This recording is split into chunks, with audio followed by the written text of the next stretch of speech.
On the evening of the 30th of October 2025, Buckingham Palace released a statement that ran to fewer than 200 words.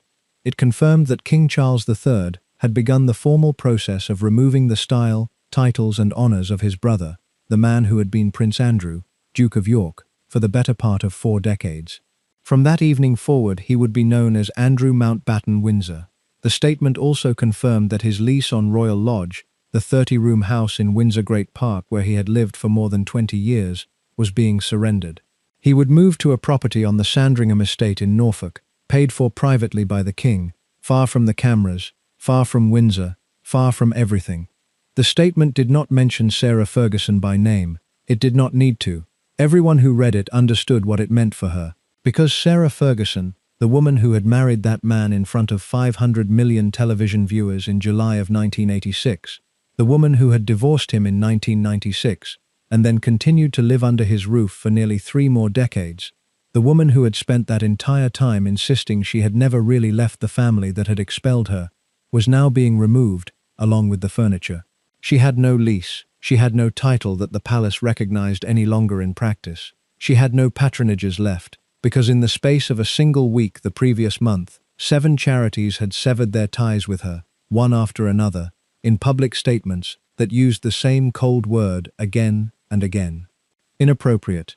Julia's House, a children's hospice, the Teenage Cancer Trust, after 35 years of association, the Natasha Allergy Research Foundation, Prevent Breast Cancer, organizations built around sick children and dying patients, telling the world they could no longer afford to have her name near theirs.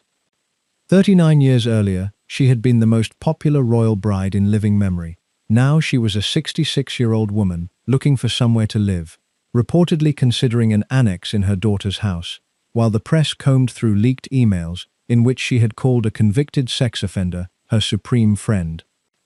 Nobody falls that far in a single accident, and no single catastrophe explains her. The fall happened across 4 decades, in stages, and the remarkable fact, the fact this documentary will spend the next 2.5 hours demonstrating, is that the stages repeat.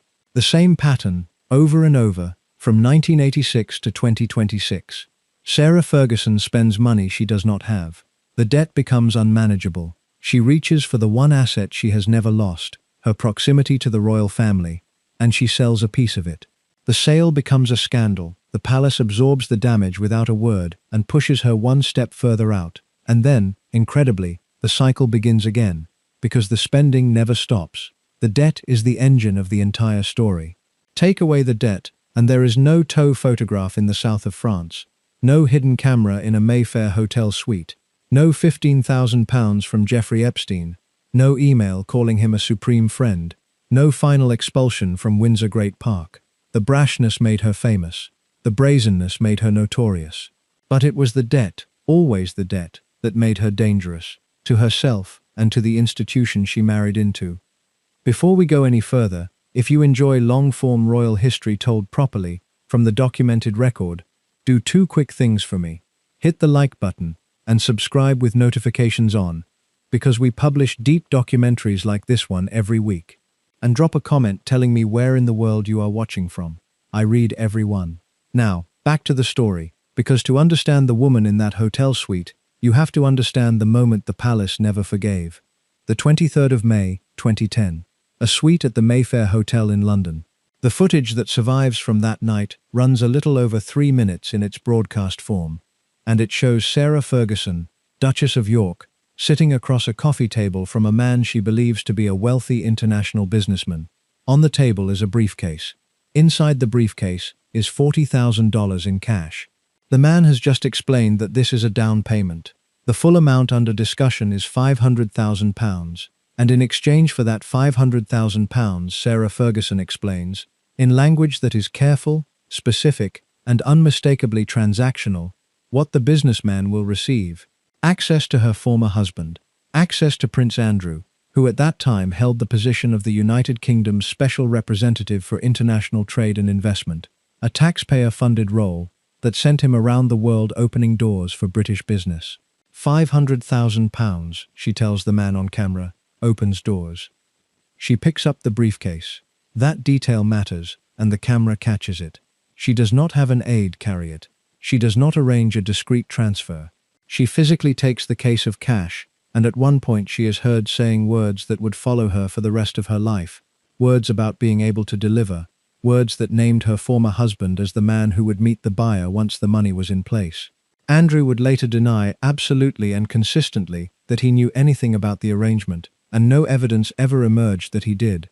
But that hardly mattered for her. The man across the table was not a businessman. He was Mazhar Mahmood, an undercover reporter for the News of the World, the tabloid sting specialist the British press called the fake sheikh, and the recording device had been running the entire time. Watch those 3 minutes closely, as the palace certainly did, and the footage divides into movements. There is the pitch, delivered with the fluency of rehearsal, the price named, the terms explained, the assurance that what is bought will be delivered. There is the moment of physical commitment, the case lifted, the weight of $40,000 taken into her own hands, the point past which no account of misunderstanding survives.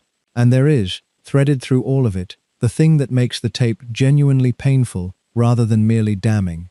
The eagerness, the flattery of the buyer, the too quick laughter, the visible hunger to please of a woman who has spent her whole life needing the person across the table to like her, and who cannot switch the need off, even when the person across the table is, unknown to her, the most dangerous journalist in Britain. The palace watched a duchess selling access. The rest of the country, on some level, watched something older and sadder, a person so practiced at being rescued that she could no longer tell a rescuer from a trap. 4 days later, the footage went out to the world, and Buckingham Palace did something it almost never does. It responded within hours, and it responded plainly. The Duchess of York's actions, the statement said, were a matter for her alone, and the Duke of York had no knowledge of them. Royal statements are written in a language of their own, a language in which a single adjective can carry the force of a verdict, and everyone fluent in that language understood what this one meant. She was outside the wall now. The institution would not defend her. It was, in a sense, only making official what had been true for 18 years, because the palace had privately stopped defending Sarah Ferguson somewhere around August of 1992. On a morning in Scotland, we will come to in full and painful detail, but the sting made the position public and permanent. And here is the detail from that night that the clip shows never lingered on, the detail that explains everything that came before it and everything that came after. When journalists began pulling at the threads of why the Duchess of York was selling access to her ex-husband in a hotel suite, the answer was not greed in any simple sense. The answer was that she was drowning. Her American company, Hartmore, had collapsed the previous year, owing creditors on both sides of the Atlantic, and its failure had left her personally responsible for hundreds of thousands of pounds. She was being pursued by law firms over unpaid bills. She had been summoned in connection with debts in a British court the previous September. Within weeks of the sting, reports were circulating that her total liabilities ran into the millions, with some estimates around £2 million and others as high as 5, and that she was considering voluntary bankruptcy. She sat in that suite and told the fake businessman the truth, possibly the most honest sentence she spoke all night. "I have not got a pot to piss in." Those were her words, on the recording, from a woman who lived beside a castle. That is the woman this documentary is about. Not the caricature the tabloids built, the freeloading redhead with the wild hair and the wilder judgment, although we will examine how that caricature was assembled and who benefited from it. And not the sanitized version she has spent the last decade selling either, the warm, wounded survivor of a cold institution, the children's author, the grandmother, the woman who insists the Queen was the mother she never had. Both versions are marketing. The documented record, the one assembled from court filings, palace statements, sworn testimony, released emails, contemporaneous reporting and the accounts of the people who were in the rooms, tells a story that is stranger and darker than either. It is the story of a motherless girl from a horsey Hampshire family who was never supposed to matter, who was pulled into the very center of the world's most photographed institution, almost by accident, and who discovered within 18 months that the institution had no use for what she was.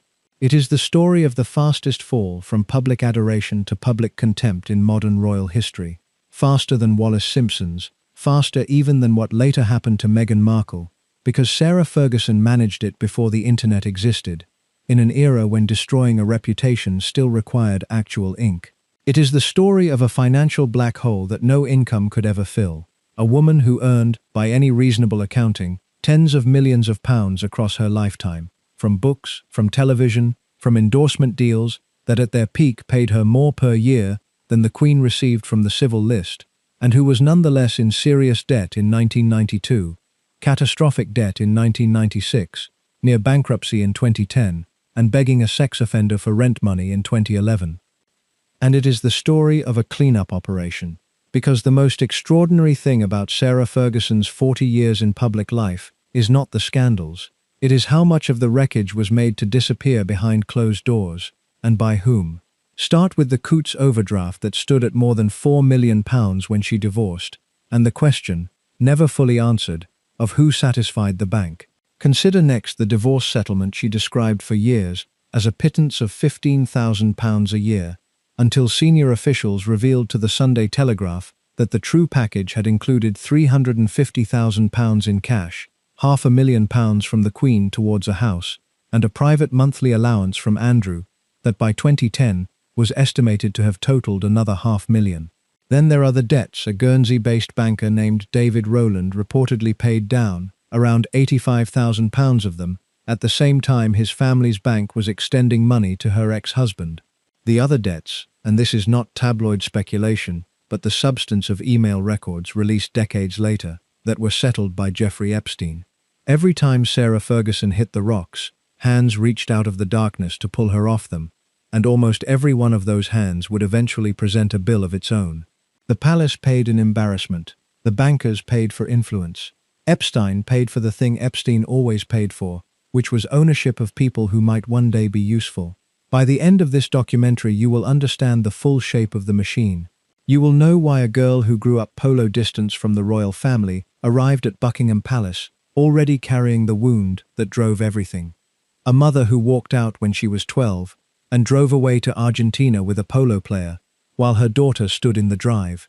You will know what actually happened at Royal Ascot in 1985, when the Princess of Wales engineered a seating arrangement that changed British history, and why the engagement that followed 7 months later was, in the judgment of almost everyone who knew the couple well, genuinely a love match, which is what makes everything that followed so much worse.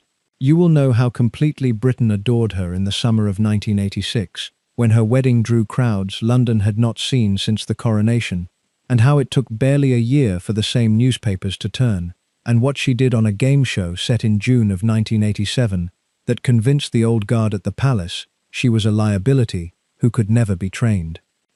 Then comes the question of where the money went. That question, where does it all go, is the question the palace's own accountants could never answer about her, and we will follow it properly. The private jets to see a Texan oilman, the staff of 11 at a rented house, the dress bills, the flower bills, the helicopter charters, the £400,000 a year lifestyle running on a duchess's allowance of a few tens of thousands. You will see the overdraft climb, year by year, like water rising in a locked room, and you will see the exact moments when the pressure of that water forced her through doors no royal duchess had ever been through before. A financial advisor from Houston, a Texan called Steve Wyatt, and photographs left in a London flat. And then a January morning in 1992, when those photographs surfaced, and a summer morning 7 months later, when a set of far worse ones did, taken with a long lens through the pine trees of a villa in the south of France, showing the Duchess of York topless beside a swimming pool, while a Texan financial advisor named John Bryan attended to her feet. Photographs the Daily Mirror printed while she was staying at Balmoral, under the Queen's roof, so that she came down to breakfast with the royal family the morning her mother-in-law's subjects were passing the pictures around every kitchen table in Britain. You will know what the divorce actually cost, in money and in standing, and how she rebuilt herself in America with a discipline nobody believed she had. The Weight Watchers contract worth a reported $2 million a year, the Budgie the Little Helicopter books, the film production credit on the young Victoria, the chat show appearances where she cried in exactly the right places. And you will watch the whole rebuilt structure collapse a second time in 2009 and understand why the collapse led her, in a straight and traceable line, first to that hotel suite in Mayfair and then to the doorstep of the one man in her circle, for whom other people's desperation was a business model. The last hour of this film deals with what the palace could not clean up, because it stopped trying. The £15,000 from Jeffrey Epstein that surfaced in 2011, and her magnificent public apology, the gigantic error of judgment, the promise that she would never have anything to do with him again. And then the email, sent weeks after that apology, released to the public in September of 2025, in which she humbly apologized to Epstein himself for having linked his name to sexual abuse, and assured him that he had always been a steadfast, generous, and supreme friend to her and her family. One document, 14 years buried, and when it surfaced, it did in 7 days what 39 years of scandal had never quite managed. It ended her. The charities went first, then the invitations, and then, within 5 weeks, the house itself, when the king dissolved his brother's world and hers with it. In February of 2026, the Vans finally came to Royal Lodge.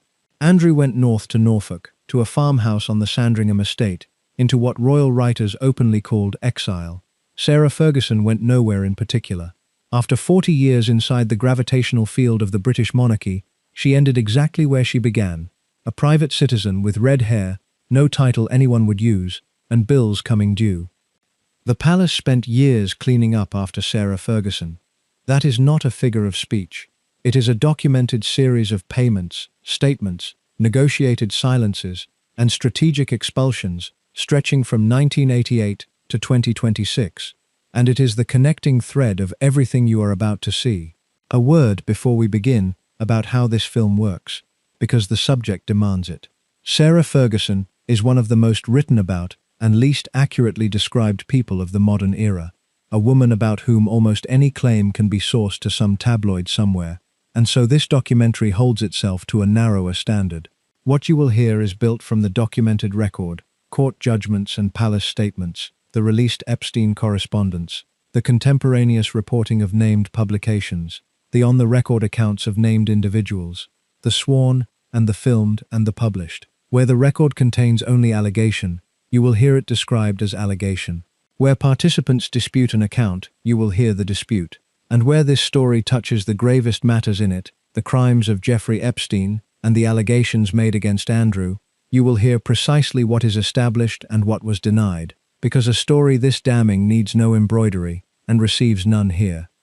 3 questions run underneath the whole film, and you should carry them with you, because by the end, you will be able to answer all 3. The first is the money question, the one the title asks. How does a woman who earned tens of millions of pounds die broke at every single audit point of her life, and who, exactly, kept refilling the tank, and what did each refill actually cost her? The second is the institution question. What does the palace's 40-year handling of Sarah Ferguson, the indulgence, the briefings, the exiles, the rescues, the final demolition, reveal about how that institution actually treats the people it absorbs, and would any of it have gone differently for a woman with the same flaws and a different bank balance? And the third is the hardest one, the character question. Is Sarah Ferguson a victim of the coldest machine in Europe, or the author of every disaster in her file? And is there, after 4 decades of evidence, any honest way to keep those 2 answers apart? Along the way, you will meet the full cast this story deserves. The courtier who destroyed her in 3 words, and the Texan who taught the palace she was a security risk, an undercover reporter who ended up in prison himself, and a financier who bought pieces of her desperation and filed the receipts. And at the center of it, always, the woman herself, who has confessed to more, apologized for more, and survived more than any royal figure of her century, and who is, as you watch this, somewhere out there planning the next act. So let us go back to the beginning, before the debt, before the Duchess, to a farmhouse in Hampshire in the 1960s, and a little girl on a pony, who had no way of knowing that the 2 things which would define her life, horses and abandonment, were already both in place. Sarah Margaret Ferguson was born on the 15th of October 1959 in London, the second daughter of Major Ronald Ferguson and his wife Susan, born Susan Wright. The family she arrived into sat in a very particular layer of English society, a layer that outsiders often mistake for aristocracy, and that actual aristocrats are careful to distinguish from themselves. The Fergusons were gentry, landed, army, horsey, well-connected gentry, with genuine aristocratic ancestry several generations back and a family tree that, if you climbed far enough, touched the Stuart kings through illegitimate lines. They were comfortable rather than rich. They knew everybody, and above everything else, they were polo people, which in the England of the mid-20th century meant they existed in the one sporting world where the royal family did not merely appear but participated. Major Ronald Ferguson had commanded the sovereign's escort of the household cavalry. He had played polo seriously and well, and when his playing days wound down he became polo manager first to Prince Philip, Duke of Edinburgh, and then, for more than 2 decades, to Prince Charles. Think about what that means for a moment in practical terms. Sarah Ferguson's father spent his working life organizing the leisure hours of the heir to the throne. The royal family were not distant figures to the Ferguson children. They were the people at the other end of the polo ground at Smith's Lawn in Windsor Great Park, a few hundred yards from the very royal lodge where Sarah would one day live, and from which she would one day be removed.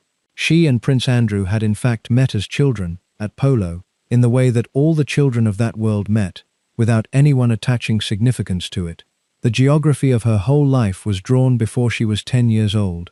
She grew up on the edge of the royal world, close enough to touch it, never inside it. That edge position, that almost but not quite, is worth holding in your mind through everything that follows, because people who grow up on the edge of a world tend to want it more, not less, than the people born in its center, and they tend to understand its rules far less well than they believe they do. Her childhood, by every account including her own, ran on horses and noise. She was the tomboy of the 2 Ferguson girls, red-haired, freckled, loud, fearless across country on a pony, the child who broke things and laughed first and apologized later. The family homes, first at Lowood near Windsor and then at Dummerdown Farm in Hampshire, were the kind of establishments where the stables mattered more than the drawing room. It was, on the surface, an enviable upbringing of its type. And then, in 1972, when Sarah was 12, the surface gave way. Her mother Susan had fallen in love with an Argentine professional polo player named Hector Barrantes. The affair became a decision, and the decision became a departure. Susan Ferguson left her husband, left England, and left her daughters, and moved across the world to Argentina to marry Barrantes and live on a ranch in the Pampas. Divorce followed in 1974, and while the adults involved would spend decades wrapping the episode in the civilized language of their class, the operative fact of Sarah Ferguson's interior life was fixed on the day the car went down the drive. Her mother had looked at her life, and at her, and had chosen the polo player.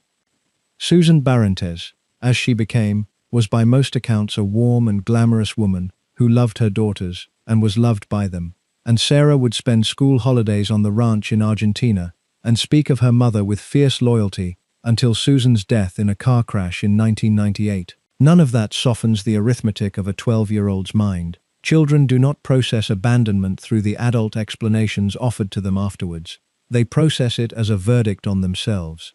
And the girl who received that verdict in 1972 responded the way a certain kind of child always responds, which is to become louder, funnier, more reckless, and more relentlessly likable, to make herself impossible to leave by making herself the life of every room. Almost every close observer of the adult Sarah Ferguson, her friends, her biographers, even the palace officials who despaired of her, eventually traced the pattern back to the same place.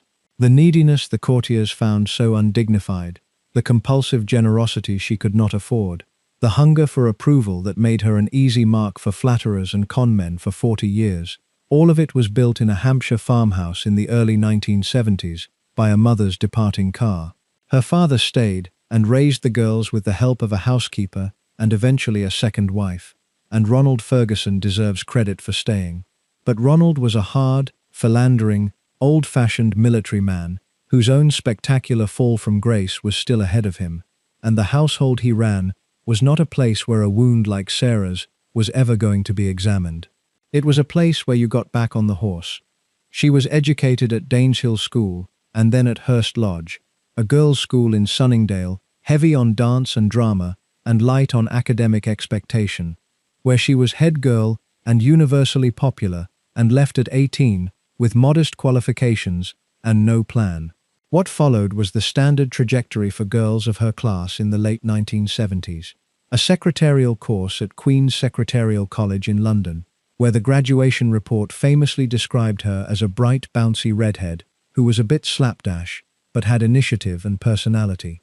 Flat shares in Clapham, a string of jobs at the decorative end of London life, first at a public relations firm, then at an art gallery, then at a fine art publishing house run by Richard Burton, where she worked on acquiring and packaging illustrated books. She was competent, chaotic, chronically overdrawn even then, and great fun, the guest every hostess wanted. Her working life in those years was more substantial than the later caricature allowed, and the people who employed her remembered her, on the whole, with real affection. At the public relations firm of Durden Smith Communications, she was the junior who knew everyone worth knowing and could talk her way into any diary. At the graphics and fine art end of the trade, she developed something close to an actual specialism, working on illustrated and antiquarian projects, acquiring picture rights, dealing with printers and authors, competent, engaged, chronically late, universally forgiven. And she was, throughout, a fixture of the wedding lists and house parties of her set, including the grandest wedding list of the century. In July of 1981, she was among the congregation at St. Paul's Cathedral, watching her friend Diana Spencer marry the Prince of Wales, 5 years almost to the month before Diana returned the compliment at Westminster Abbey. Nobody photographing the guests that day had any reason to point a lens at the cheerful redhead from the publishing house. Within 5 years she would be unable to buy a newspaper in any country on earth that did not contain her face. And in her early 20s, she fell into the relationship that shaped her more than any other before Andrew, with a man named Paddy McNally. McNally was a widower more than 20 years her senior, a rich motor racing figure who had made his money around the commercial side of Formula One, and who kept a chalet in the Swiss ski resort of Verbier that functioned as a permanent house party for the fast European crowd. Sarah became his girlfriend, his hostess, and in the cold assessment of several people who watched the arrangement, his unpaid staff. For 3 years she ran his chalet, mothered his 2 sons, organized his social life, and waited for a proposal that everyone in Verbier knew was never coming. McNally was fond of her and entirely frank, in his way, about the fact that he did not intend to marry her. She stayed anyway, hoping, which tells you something about what she considered herself worth in the marriage market of her own class. The Verbier years gave her a taste for a level of spending that her own income would never support, a wide circle of rich, raffish friends of exactly the type the palace would later wish she had never met, and a bruised heart. When the end finally came, in the autumn of 1985, she was 26 years old, working for a publisher, sharing a flat, and going nowhere in particular. It is worth spending a moment on the father, because Major Ronald Ferguson is the other half of the inheritance, and his part in this story is stranger than most people remember. Through the years of Sarah's rise, he was a fixture of the Windsor world, the tall, moustached, unmistakable figure at Prince Charles's shoulder on every polo ground in the south of England, a man whose entire social identity rested on proximity to the royal family and on the code of that class: discretion, service, appearances kept up at all costs. He lectured his daughters on that code, and in May of 1988, less than 2 years after Sarah's wedding, a Sunday tabloid revealed that the Prince of Wales's polo manager was a regular client of a West End establishment called the Wigmore Club, a so-called health spa whose actual trade was conducted in its massage rooms. The story ran for weeks. Ronald was eventually eased out of Charles's employment, wrote a wounded memoir, and spent his remaining years, he died in 2003, as a warning nobody in the family heeded, the first Ferguson to demonstrate that the family talent was for standing very close to the fire and then falling into it. When the palace old guard talked, as they later would, about the Fergusons collectively, about a bloodline unsuited to the discipline of court life, this is what they meant. Sarah watched her father, the great enforcer of appearances, exposed and diminished by the same press pack that was already circling her, and she drew from it, as far as anyone can tell, no caution whatsoever. Father and daughter remained close to the end, in the prickly, unexamined manner of their kind, and when Ronald died in 2003, after years in which his own health and finances had declined together, Sarah spoke of him with a loyalty that mirrored, precisely, the loyalty she would later show his son-in-law. He had stayed, she always said, when her mother had not, and in her private accounting, that single fact outweighed the philandering, the scandal, the harshness and the debts, which tells you the whole rule by which she has assigned her loyalties across a lifetime. Not conduct, presence. The people who stayed could do no wrong she would name, and the people who paid could do no wrong she would remember. And the two categories, staying and paying, eventually merged in her mind into a single measure of love. With consequences, this film has now spent its full length itemizing. Her own London years, before the palace, deserve their moment too, because they contain the financial habits fully formed. Friends from the early 80s describe a young woman who was permanently, cheerfully broke, whose bank cards were a running joke, who borrowed taxi fare and repaid it in champagne, who arrived at dinner with presents she could not afford for people she barely knew. The generosity was real, and the chaos was real, and they were the same thing, two expressions of a single need, to be indispensable, to be the one who gives, to purchase with every gift a small insurance against being left. A therapist would have had a field day, and decades later, when she finally employed some, they did. The point, for our purposes, is that nothing the palace later discovered about her habits was new.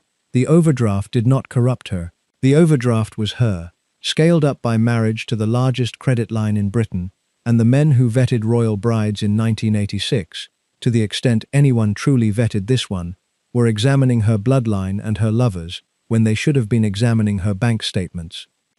Except that by then, something had already happened at Ascot.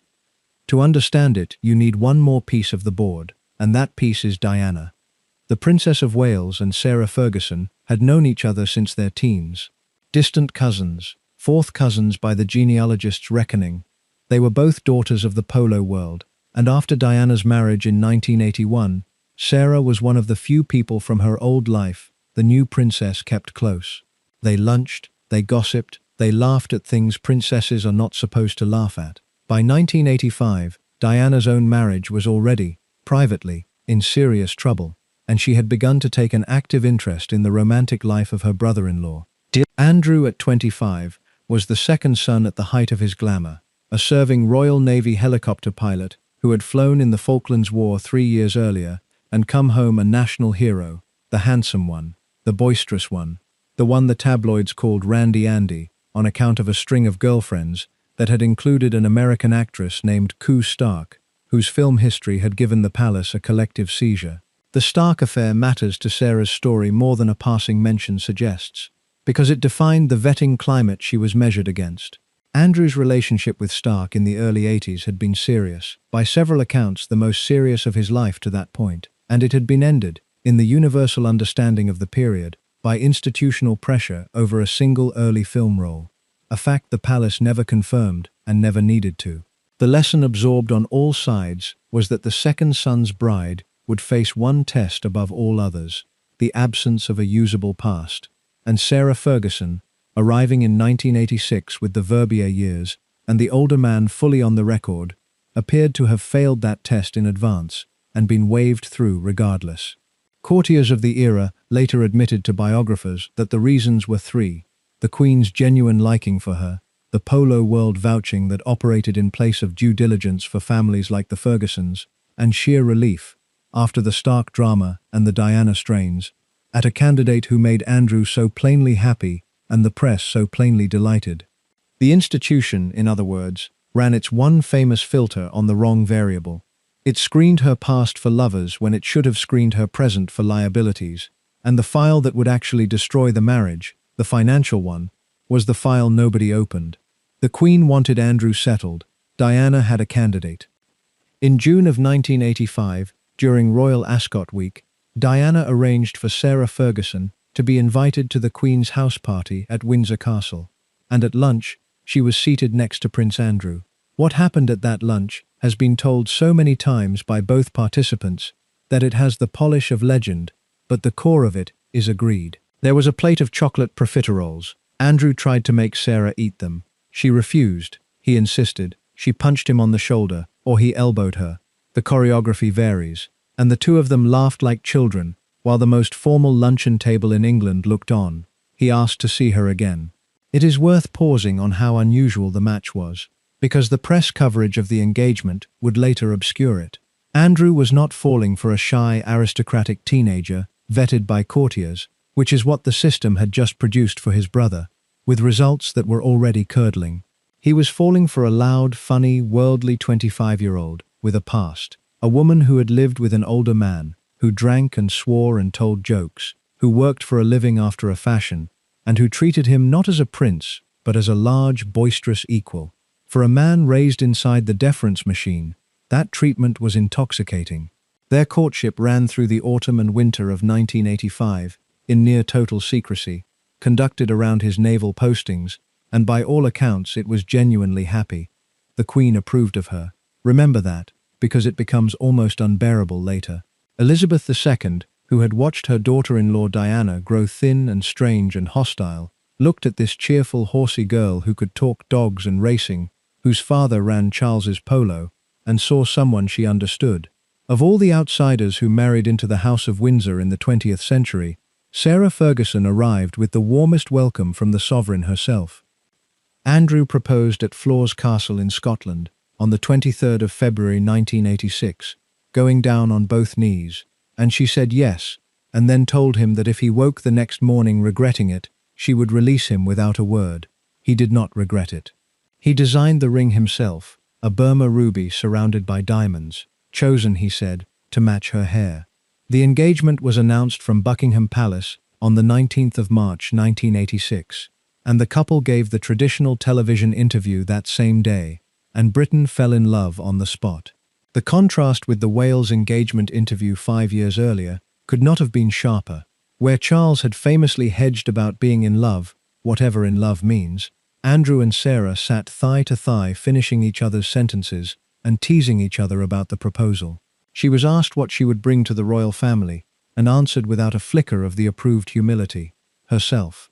The papers, every single one of them, adored her. She was fresh air, she was fun, she was the best thing to happen to the stuffy old firm in decades.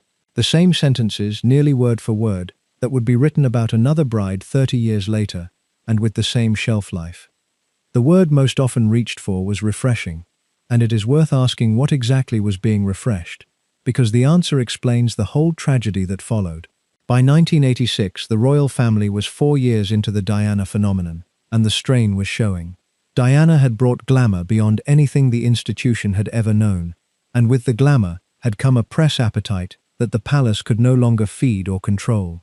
Into that overheated market walked Sarah Ferguson, and the newspapers, with the infinite cynicism of their trade, immediately understood her value. She was the other one, the foil. Where Diana was ethereal, Sarah was earthy. Where Diana starved, Sarah ate.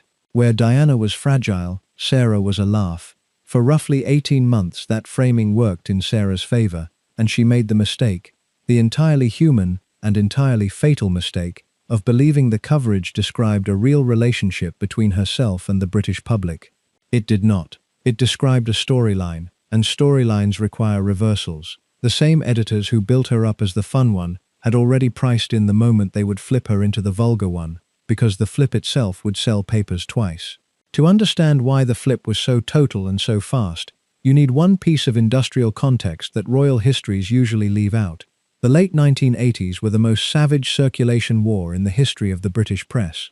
The Sun and the Daily Mirror were locked in a daily battle measured in millions of copies. The mid-market Mail and Express fought their own front. The Sunday tabloids fought theirs, and the entire industry had just been through the whopping revolution, which broke the print unions, slashed production costs, and left proprietors with unprecedented money to spend on the only weapon that reliably moved copies, which was royal exclusives. A front-page royal story in that market was worth measurable circulation, tens and sometimes hundreds of thousands of copies, and the paper that did not have one needed one by tomorrow. Into that machine walked a duchess who generated usable material every single week, who had no press operation of her own worth the name, whose palace had signaled it would not spend capital defending her, and whose public, the editor's own research showed, would buy her in either register, adored or ridiculed, at identical volume. She was, in the coldest industrial sense, the perfect product, renewable, defenseless and pre-sold. and the treatment she received between 1987 and 1996 was not a moral judgment that got out of hand. It was a business model performing exactly to specification, operated by the most competitive newspaper market on earth. On the one available royal, it cost nothing to destroy. Diana understood this machinery instinctively and played it, at great personal cost, for the rest of her life. Sarah never understood it at all, not in 1986, and not on the evidence of her interviews today. She thought the warmth was for her. It was for the character, and she did not own the character. Fleet Street did. The 4 months between the announcement and the Abbey were, in retrospect, the happiest sustained period of her public life, and they repay a moment's study precisely because nothing in them was yet broken. The press operation around the engagement was enormous and almost entirely benign. She was profiled in every publication on earth, and the profiles competed to celebrate the same qualities: the informality, the working girl past, the size 12 figure that the same papers would be prosecuting within 2 years. Merchandise appeared: the mugs, the tea towels, the souvenir editions. Crowds gathered wherever she went, and she worked them like a natural, remembering faces, accepting flowers, crouching to children, running over schedule at every stop, while her new protection officers learned what every officer assigned to her for the next decade would learn: that the principal does not move until the last hand is shaken. She sat for the engagement portraits, took instruction in the curtsy and the walkabout and the order of precedence, and moved into Buckingham Palace before the wedding in the traditional manner, sleeping in the same guest apartments Diana had occupied 5 years before, a parallel nobody remarked on at the time, and nobody has stopped remarking on since. There were, even then, small tremors for those with instruments to detect them. A handful of columnists noted that the palace machine seemed to be extending itself less protectively around this bride than the last one. Her father's Polo World connections were already attracting the first speculative paragraphs, and her spending on the trousseau, the going-away wardrobe, the pre-wedding entertaining, was already, according to the biographers who later reconstructed the period, running ahead of any income in sight, funded on the universal assumption, hers included, that marrying the Queen's son had made the question of money permanently obsolete. It had made the question permanent. Obsolete was never on offer. The wedding took place on the 23rd of July, 1986, at Westminster Abbey. An estimated 500 million people watched around the world. The crowds along the processional route were enormous, the mood closer to a street party than a state occasion, and at the center of it, Sarah Ferguson did something no royal bride had done in living memory, which was to visibly, unmistakably enjoy herself. She winked at friends in the congregation. She mouthed hello to people she recognized. Her dress, ivory Duchess satin by Lindka Sierak, was embroidered with bees and thistles from her own family arms, and with anchors and hearts for Andrew. And her veil, when she arrived, covered a circlet of flowers rather than a tiara, because she entered the Abbey a commoner. She left it a princess of the United Kingdom. That morning the Queen had conferred on Andrew the Dukedom of York, the title traditionally held by the sovereign's second son, the title of the Queen's own father, and so the girl from Dummerdown Farm emerged onto the Abbey steps as Her Royal Highness, the Duchess of York. On the balcony of Buckingham Palace, prompted by the crowd, Andrew kissed her twice while she laughed, and the photographs of that moment show two people who look, without any qualification, delighted with each other. Whatever else this story becomes, it did not begin as a transaction. It began as the real thing, witnessed by 500 million people. Stay inside that day a little longer, because its details repay attention, and because everything that follows in this story is measured against it. The night before the wedding, an estimated crowd already lined the mall, and Sarah, breaking every convention available, appeared among them, visiting the crowds outside Clarence House with Diana at her side, laughing with strangers who had camped on pavement to see her marry. On the morning itself, the Queen created Andrew Duke of York at breakfast time, and when Sarah's glass coach rolled out with her father beside her, the noise along the route was measured by broadcasters against the coronation and the Charles and Diana wedding, and found comparable. Inside the Abbey, 1,700 guests, the crowned heads of Europe, Nancy Reagan in the front rows, and a bride who, at the altar, got Andrew's string of names slightly wrong and grinned about it, and promised, in a detail every paper noted, because Diana had famously omitted it, to obey. The signal was received exactly as intended. This one is different. This one is traditional, cheerful, uncomplicated, safe. 200,000 people filled the space in front of Buckingham Palace for the balcony appearance, and when the couple left for the honeymoon, the open carriage carried a helium teddy bear and a satin banner reading Phantom of the Opera, smuggled aboard by the young princes as a joke, and Sarah waved at the crowds with both arms, like a woman who had won something, which, as far as anyone could tell that afternoon, she had. 500 million people watched a genuinely popular institution at the absolute peak of its 20th century confidence marry off its most likable son to its most likable bride. Nothing in the frame suggested that within 6 years the marriage, the popularity, and the confidence would all be gone together, and that the woman with both arms in the air would be identified, by the institution itself, as one of the reasons. The honeymoon set the pattern of the marriage with an accuracy nobody appreciated at the time. The couple flew to the Azores and joined the royal yacht Britannia for a cruise, 5 days of privacy, aboard the most photographed ship afloat, and then the Royal Navy reclaimed the bridegroom, and the new Duchess of York discovered the actual terms of her contract. Long separations, a husband whose first loyalty was operational, and a public role to be performed solo. She performed it, in that first stretch, with real distinction, and no episode showed her possibilities better than the Canadian tour of the summer of 1987.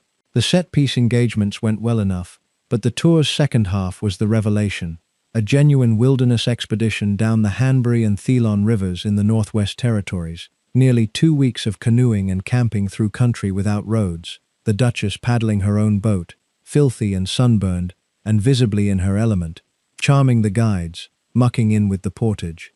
The Canadian press adored it and said so. Here, wrote more than one commentator, was a genuinely new kind of royal woman, physical, unaffected, game for anything, and for a few weeks it was possible to glimpse the career she might have had if the institution had known what to do with those qualities. The expedition patron, the outdoors Duchess, the anti-Diana in the best sense. The institution did not know what to do with them. The qualities that read as magnificent in a canoe on the Thelon read as hoydenish in a drawing room at Windsor, and the drawing room, not the river, wrote the reports. It remains one of the small tragedies inside the large one, that the version of Sarah Ferguson the public actually wanted existed, was documented, was briefly celebrated on the front pages of a G7 nation, and was then simply never deployed again. What she had actually joined took her about 6 months to understand, and the education was brutal in its smallness. The institution she had married into does not correct newcomers with confrontation. It corrects them with temperature. She arrived at Buckingham Palace expecting, on the strength of the engagement coverage and the Queen's genuine warmth, something like a family, and found instead a working bureaucracy of private secretaries, ladies-in-waiting, press officers and equerries, most of whom had spent 5 years managing the last difficult bride and regarded the arrival of a louder one with dread. Her diary was constructed for her. Her wardrobe was criticized in memos she was never meant to see and always saw. Her instinct on a walkabout, which was to hug, to linger, to make the joke, registered with the crowds as warmth and with the officials as indiscipline, and the officials wrote the reports. She has said in interviews across 30 years, with a consistency that suggests truth, that nobody ever actually taught her the job, that she was corrected after every mistake and briefed before none. And former palace staff, speaking to biographers, have largely conceded the point, while adding the institutional defense, that the ones who fit never needed teaching. Both things are true, and between them they define her first 2 years. She was failing a course in which no classes were held, graded by examiners who published the results in the Daily Mail. A sample of the actual workload from those years is worth entering into the record, because the freeloader legend has erased it. In her first full working year, she undertook engagements at a rate that placed her among the busier members of the family. Regional openings, regimental visits, charity galas, hospital wards, the unglamorous middle of the royal diary that generates no coverage when it goes well, and national headlines when a hat is wrong. She took on patronages across children's causes, cancer charities and the arts, several of which, the Teenage Cancer Trust among them, she would still hold 35 years later, through every intervening disgrace, until the events of 2025 removed them all at once. The organizations themselves, across 3 decades of chairman and chief executives, gave consistent private testimony that contradicted the public cartoon in every particular, that she read the briefs, stayed past the schedule, remembered the ward sisters' names and the patients from the last visit, wrote the letters nobody asked her to write. None of it ever purchased her 1 inch of protection, because none of it was the product the machine was buying. The machine bought the hats, the weight, the holidays and the bills, and the wards were not on the invoice. Her one real ally inside the walls made everything better and worse at once. The Diana and Sarah alliance of the late 80s was, for both women, the only fully honest relationship either had inside the institution, and the courtiers were right to fear it, because each validated exactly the instincts in the other that the palace was trying to suppress. They had married into it together, near enough. They were both outsiders pretending not to drown, and together they stopped pretending, over lunches at San Lorenzo and in phone calls that ran past midnight, comparing husbands, in-laws, press officers, and exit strategies. Together they dressed as policewomen and attempted to gatecrash Andrew's stag night in 1986, a prank the press adored and the palace did not. Together at Ascot in 1987, they prodded a friend's backside with umbrellas in front of the cameras, and the photographs ran for days beneath commentary, asking whether the monarchy's young women had lost their minds. Separately and together, they were the 2 most photographed women in the world, and the tabloids, having built a rivalry storyline, fed it daily, thinner Diana against rounder Sarah, elegant against exuberant, and both women read every word. Diana, more sensitive and infinitely more strategic, learned to work the machine. Sarah just kept being herself at it, on the theory, which she has never fully abandoned, that authenticity must eventually be rewarded. The machine does not reward authenticity, it prices it. And the money question was already, in those first years, beginning its long work underneath everything, in ways the public would not learn about for years. The royal family does not pay its in-laws. What it provides is the platform and the expectation, the requirement to appear, day after day, dressed for photography beside people with couture budgets, and what it assumes is that private means, or a husband's income, will cover the gap. Sarah had no private means. Andrew had a naval officer's pay. The gap was covered by Coots, at first in the tens of thousands, and nobody blinked, because a modest overdraft is practically a membership requirement of the English upper class. What distinguished hers was the slope. Every year of the marriage it grew, and every year the lifestyle that generated it became more entrenched, more staffed, more airborne, and the palace officials who monitored, as they monitor everything, the general shape of the household's affairs, filed it under private matters and looked away. There would come a morning, years later, when those same officials would be asked, in effect, how a Duchess of the United Kingdom had been permitted to approach ruin in plain sight of the institution she served, and the honest answer, never given, was that the institution had decided early that she was temporary, and nobody audits a temporary problem. They simply wait for it to leave. She was 26 years old. She had married for love and landed, almost by accident, on the most exposed public platform on earth. And she had brought with her, into an institution that runs on discipline, discretion, and the concealment of appetite, precisely 3 assets: energy, warmth, and nerve. The institution had no use for any of them. What it required from a Duchess of York was a wardrobe worn correctly, a diary executed punctually, 2 heirs delivered safely, and a personality kept within the lines.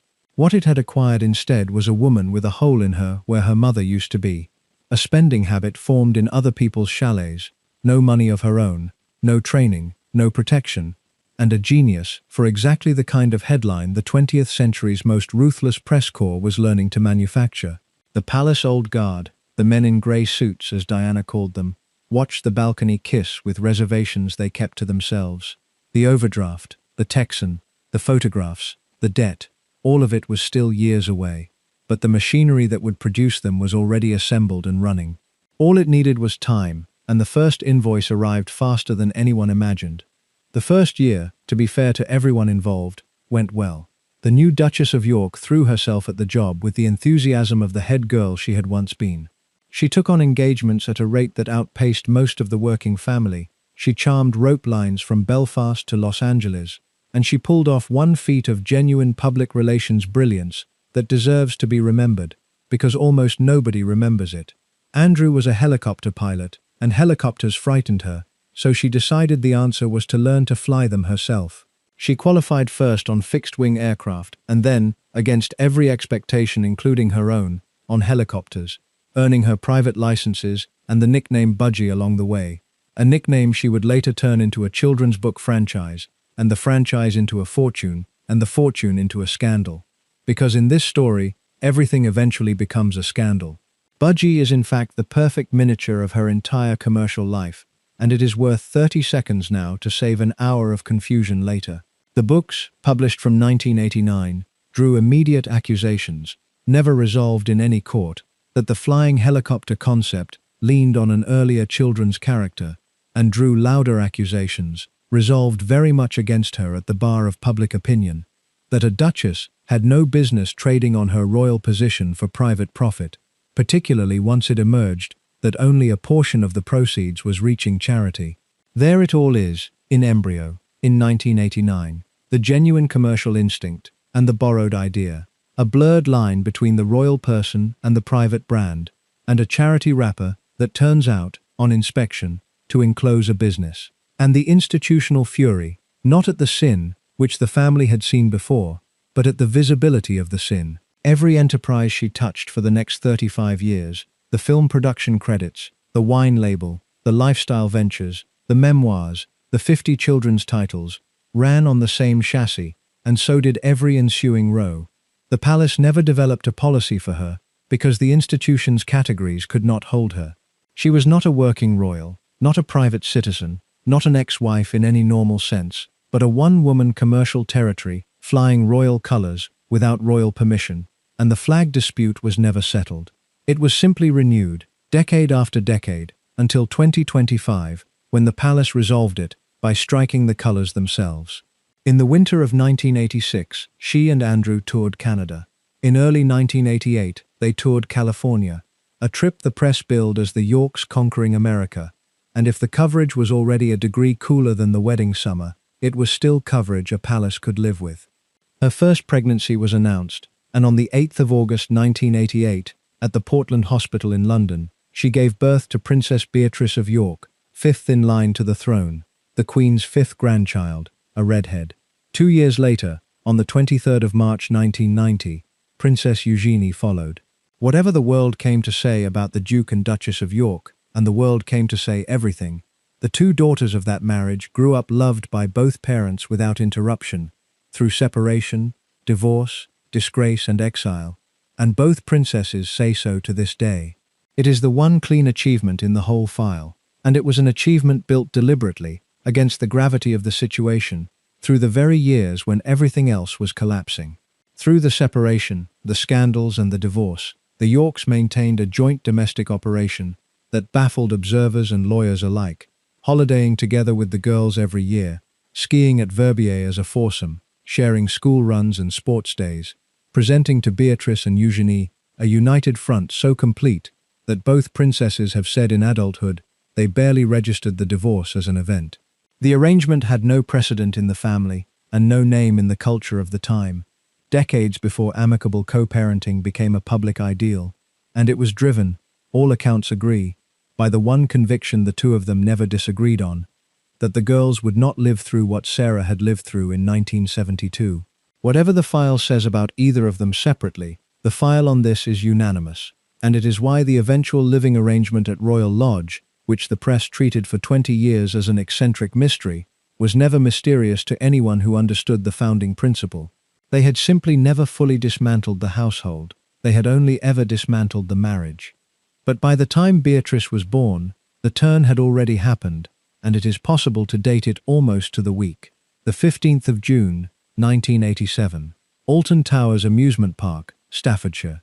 A charity television event called the Grand Knockout Tournament, remembered by an appalled nation ever since as "It's a Royal Knockout." The idea belonged to Prince Edward, the Queen's youngest son, then 23, and looking for a career in television production. The format was borrowed from a slapstick game show in which teams in ridiculous costumes competed at obstacle courses, and Edward's innovation was to have the teams captained by members of the royal family. Anne, Andrew, Edward himself, and Sarah each leading a squad of celebrities, everyone dressed in mock Tudor fancy dress, hurling foam hams and falling into water for charity. The Queen, when the proposal reached her, is reliably reported to have been against it, and to have allowed it only on the condition that her children take no part in the actual games, a condition that tells you she understood exactly what was at stake. The four royals were confined to cheering from the sidelines. It did not save them, because the cameras were pointed at the sidelines, and what the cameras saw, for hours, was the Duchess of York. Anne sat through the event with the expression of a woman undergoing dental work, and history has been kind to her for it. Sarah competed even as a spectator. She whooped and bellowed and shoved. She waved her arms, staged mock fights, mugged for every lens within 100 yards, and generally behaved the way a naturally exuberant 27-year-old behaves at a fancy dress party among friends. The problem was arithmetic. 18 million Britons were watching, and among them, with particular attention, the people whose opinion governed her future. The palace establishment, the senior courtiers, the private secretaries, the men who had spent their careers husbanding the mystique of the crown on the theory, articulated a century earlier by the constitutional writer Walter Bagehot, that the monarchy's power lives in its distance, and that you must not let in daylight upon magic. It's a royal knockout, let in floodlight. The press, which had happily taken the palace's implicit deal for decades, savaged the whole spectacle within days, and the savagery had a target hierarchy. Edward, who had conceived it, got the first wave, famously storming out of the press tent when reporters laughed at him. But Edward was blood. The institution protects blood. The lasting damage settled, as it always settles, on the outsider who had enjoyed herself most visibly, and inside the palace, a judgment hardened that would never afterwards be revised. She cannot be trained. She does not understand what this is. She thinks it is fun. The program itself raised over £1 million for its 4 charities, a fact that everyone involved clung to afterwards, and that history has entirely declined to remember, because the transaction the public actually witnessed had nothing to do with charity. What it witnessed was the mystique of the crown being spent, live, at pantomime prices, and the spectacle drew a line through royal broadcasting policy that held for a generation. No comparable format was ever attempted again. Within the family, the episode entered permanent legend as the cautionary tale, the day the young royals were allowed to run the shop, and the older Windsor's verdict on it hardened into the governing doctrine of the next 30 years, that exposure is a currency, that the family spends it only at solemn occasions and controlled interviews, and that members who spend it freelance are debasing everyone's coin. Sarah had not conceived the show and had broken no rule that existed in writing. What she had done was reveal, in front of 18 million witnesses, that she did not feel the currency's value in her body, the way the born royals felt it. And institutions can forgive almost anything except a member who does not feel what the institution feels. Anne felt it, sitting rigid through the foam and the costumes, and the cameras caught her not feeling amused, and her stock rose. Sarah's fell in exact proportion, and the two women's trajectories from that single afternoon, the dutiful princess ascending towards national respect, the exuberant duchess descending towards the tabloid pit, form between them the clearest controlled experiment the modern monarchy has ever run on what it actually rewards. From the summer of 1987, the coverage turned, and it turned with the speed and coordination of a shoal of fish. The same editors who had sold fresh air for a year began selling vulgarity, and the material wrote itself, because Sarah kept supplying it. She went skiing while pregnant, and was photographed doing so, and the papers called her irresponsible. She took 93 days of holiday in a single year by one tabloid count, and the papers began printing holiday ledgers. 3 accepted free flights, free clothes, free hotel suites, free everything, with an appetite that even friendly profiles could not disguise, and Fleet Street coined the name that stuck for a decade. Freebie Fergie. Her weight, after Beatrice's birth, became a national sport, and the Sun and the Mirror competed in cruelty until they arrived at Duchess of York, a headline formulation so successful it ran for years. In September of 1988, 6 weeks after giving birth, she flew to Australia to join Andrew on a naval-linked tour and left the infant Beatrice in England, and the same newspapers that would have called her unprofessional for cancelling called her a heartless mother for going.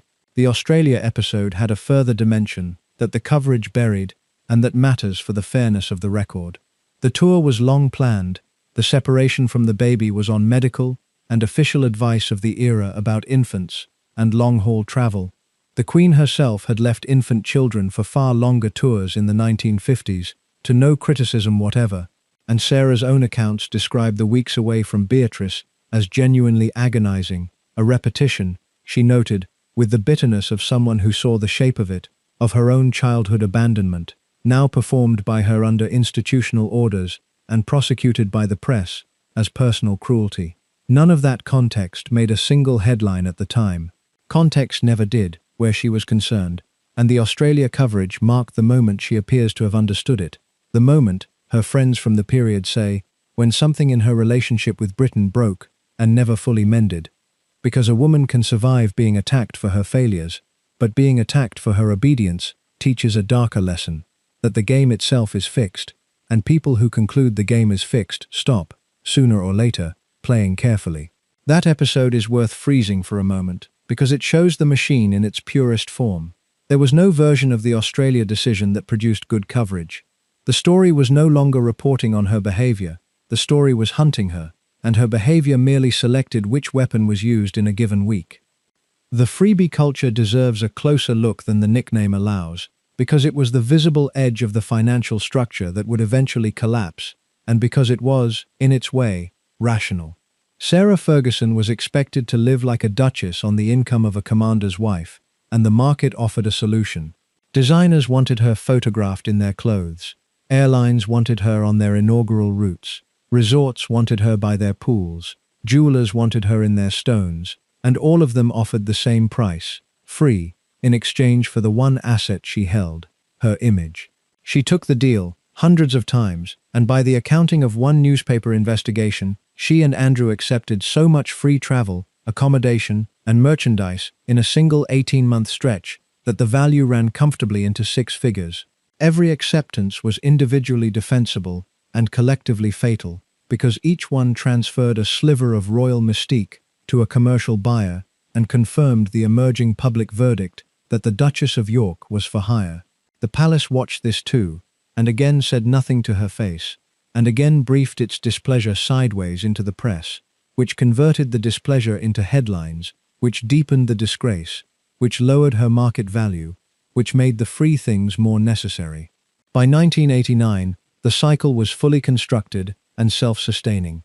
It would run, in one form or another, for the rest of her life. The hotel suite in Mayfair in 2010 was the same transaction as the free flights of 1988, image exchanged for money, with 20 years of desperation compounded onto the price. If you want the authentic voice of the establishment's verdict in that era, it exists on the record, and it is worth quoting because nothing this film could compose would convey the temperature half as well. In 1995, Lord Charteris, who had served Queen Elizabeth for 3 decades as private secretary and remained the institution's unofficial elder statesman, gave an interview to The Spectator magazine in which, asked about the Duchess of York, he delivered the single most quoted assessment ever made of her by a palace figure.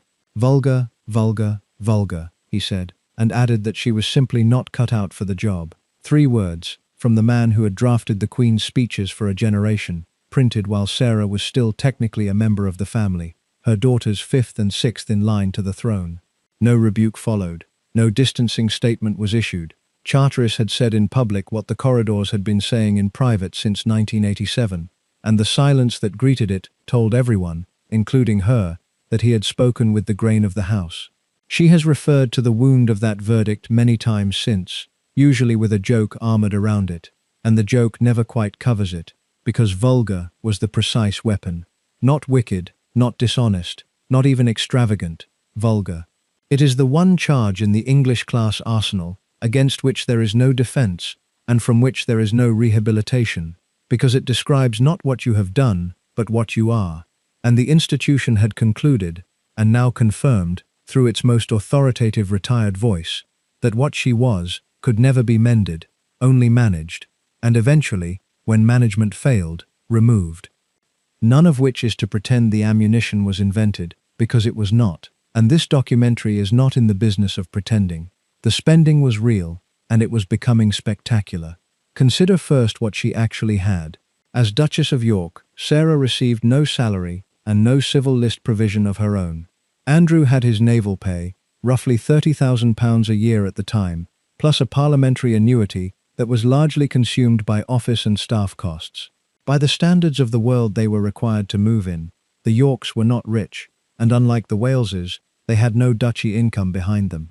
Set against that, the outgoings. A growing staff that at its peak ran to nearly a dozen. A wardrobe assembled at couture speed to feed a daily photographic appetite.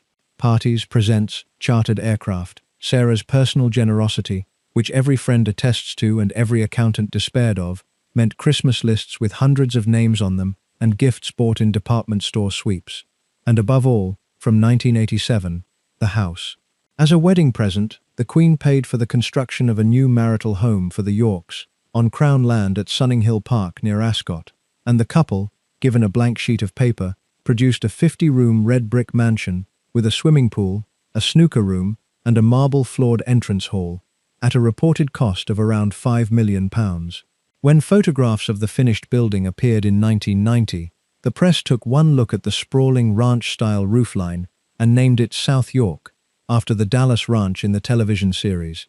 And the name did more damage than any editorial could, because it fused in the public mind the two ideas that would define her: new money taste, other people's money. By the turn of the decade, her Coutts account, the royal family's own bank, was sliding into an overdraft that would never again see daylight, growing by some later accounts at a rate approaching £200,000 a year against an official income a fraction of that size. And here we reach the first of the great unexamined questions of the Sarah Ferguson story, the one her defenders raise with some justice, which is where the institution was while this was happening. A 28-year-old woman, with no financial training, no private fortune, and a documented compulsion to buy affection, was running up debts at the bank the palace itself used, in full view of officials whose entire profession was the management of royal risk. No one intervened. No one restructured her affairs, assigned her a finance officer, or sat her down with the Queen's own bankers to stop the bleeding, while it was still stoppable. The institutional culture of the palace in that era held that private money was private, that a lady's overdraft was between her and her bank manager, and that the correct response to a problem was silence until the problem became a headline, at which point the correct response was distance. The palace did not cause Sarah Ferguson's debts, but the palace watched them grow for years with the detachment of a lifeguard studying a swimmer going under, and its officials would spend the following 3 decades periodically paying, in money and in reputation, for the rescue they never staged when it was cheap. And the marriage, the genuine love match of 1986, was meanwhile being dismantled by the Royal Navy's duty roster. This is the part of the story that even her enemies concede. Andrew was a serving officer, and he served. In the first 5 years of the marriage, by the couple's own later accounting, they were together roughly 40 days a year. He would return from months at sea to a wife who had been fed to the tabloids in his absence, spend a short leave at Sunninghill, and go back to his ship. Sarah was left alone in a 50-room house with 2 small children, a hostile press camped at the gates, a mother in Argentina, a bank balance in freefall, and a husband whose idea of support, she later said with some bitterness, was to tell her over the phone to carry on regardless. The Queen was kind to her, and remained kind long past the point anyone expected. But the Queen was the Queen, not a confidant for a drowning daughter-in-law. The one person inside the walls who truly understood her position was Diana, and Diana was drowning too. The 2 young duchesses, the Welsh one and the York one, spent the late 80s as allies in mutinous misery, egging each other on in ways courtiers deplored, famously poking umbrellas at the backside of a friend at Ascot in 1987, in a photograph that scandalized the old guard, comparing notes on husbands, press officers, and escape routes. It was Diana, according to Sarah's own memoir, who could match her unhappiness story for story. The nadir of the pre-separation coverage came in January of 1991, and it is worth its moment, because it shows how completely the relationship with the public had inverted. Britain was at war. The Gulf conflict filled every front page. British service personnel were in the desert, and the Duchess of York chose that month to take a skiing holiday, photographed laughing on the slopes at Closters, while the nation's sons deployed. The response was savage beyond anything before it, questions of taste hardening for the first time into questions of patriotism, and the palace, in what had become its settled practice, let her absorb every round of it alone, declining to point out what it knew, that her naval officer husband was himself liable for service, and that royal diaries are planned months ahead. Fair or not, the Cloisters pictures completed a transformation 5 years in the making. The woman who in 1986 could do nothing wrong, could now do nothing right. Every photograph read in the worst available light, by a press that had learned there was no penalty for anything printed about her, and she went into the final year of her marriage as the most relentlessly attacked public figure in Britain, a distinction she would hold, more or less continuously, until a younger duchess inherited it a generation later. And it was into this vacuum, this specific configuration of loneliness, resentment, financial panic, and unsupervised freedom, that Texas arrived. His name was Steve Wyatt. She met him in the autumn of 1989, at a dinner in Houston. During a trip connected to the oil business circles, her hosts moved in.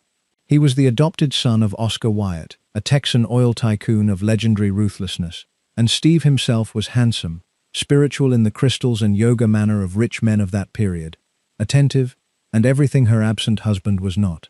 What followed was, on the most charitable reading, an intense and unwise friendship, and on the reading of virtually every royal biographer since, an affair.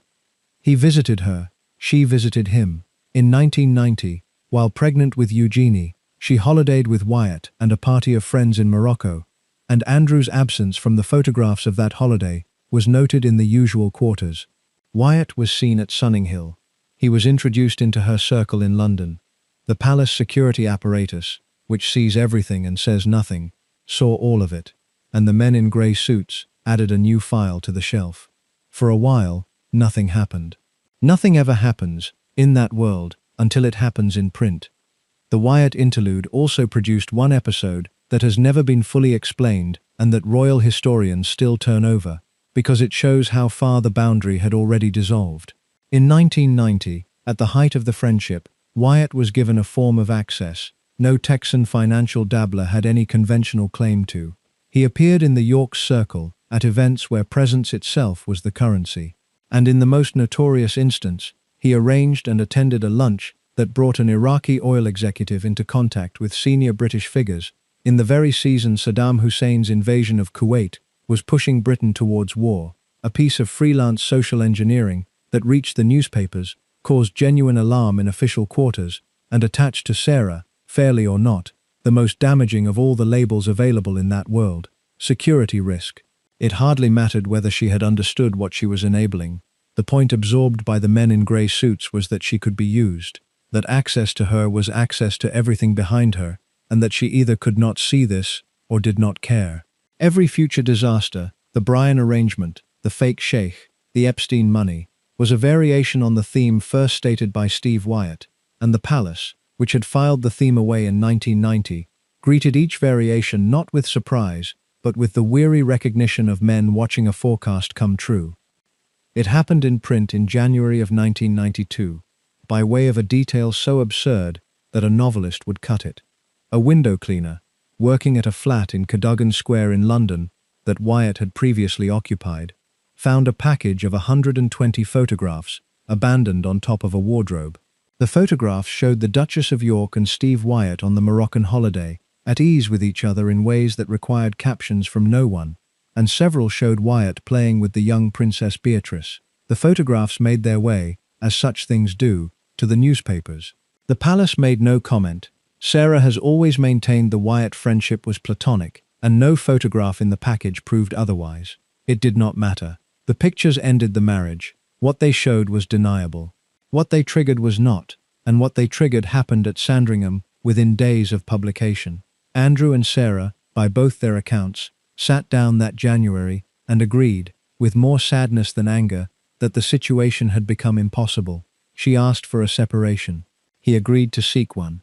Both of them, in every interview either has ever given since, described the decision as mutual, reluctant, and driven from outside, and both have spent 30 years insisting the other is the finest person they know. Believe as much of that as you choose. The operative fact is that in January of 1992, the marriage was over, and the only remaining question was how the institution would manage the announcement. The answer to that question, delivered over the following weeks, taught Sarah Ferguson exactly what she was now worth to the House of Windsor, and it taught the watching press something far more useful. It taught them she was no longer protected.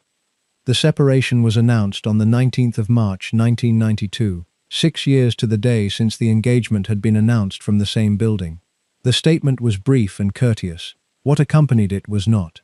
Within hours, the BBC's royal correspondent Paul Reynolds reported, live and visibly startled by what he had just been told, that the knives were out for Fergie at the palace, that senior officials were speaking of her in terms of open contempt, and that one courtier had briefed, unattributably, that the Duchess of York was unsuitable for royal and public life.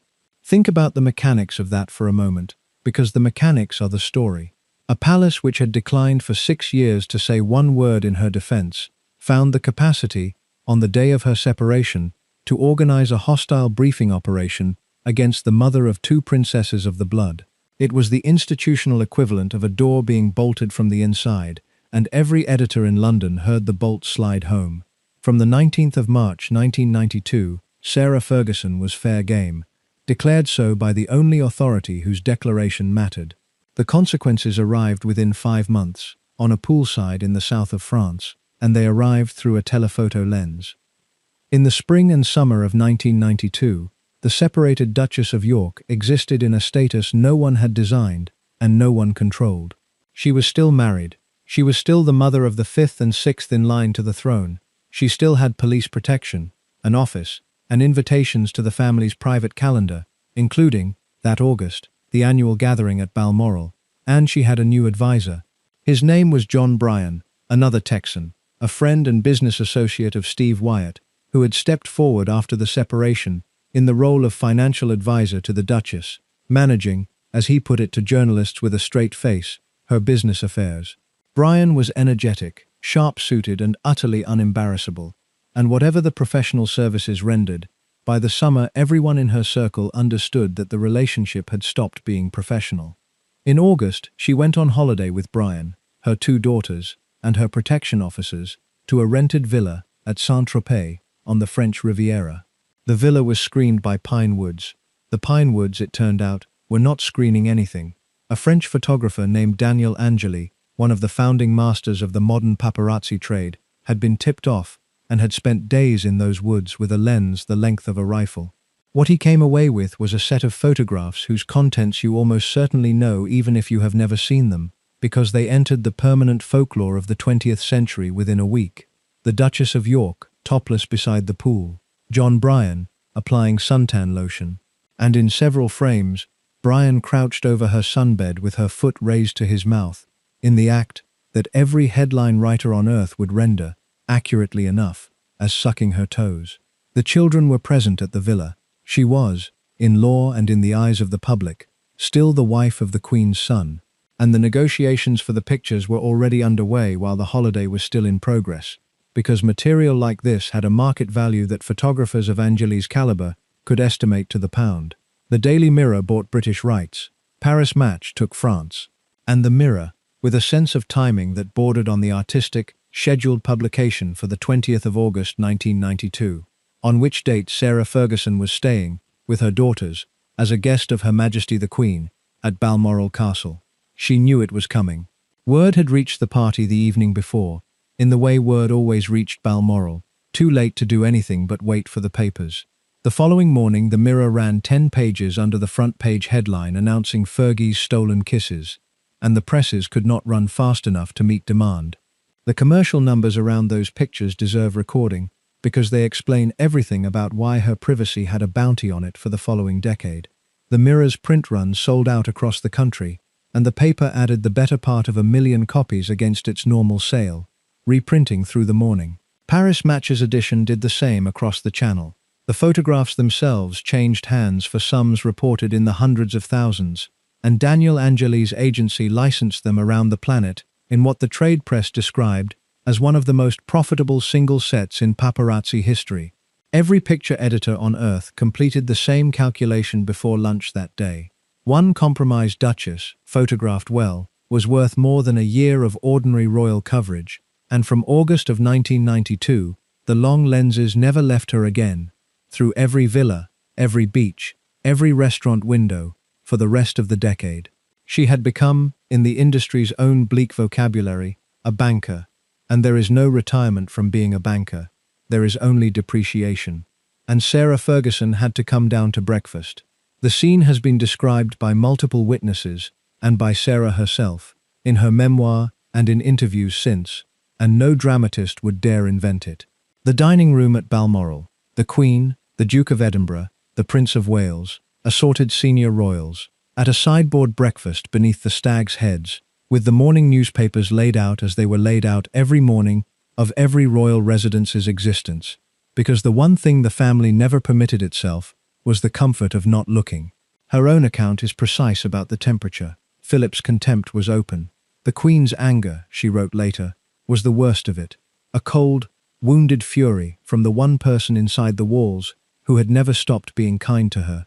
And Sarah records that she had never felt smaller in her life, that she wished the floor of the dining room would take her.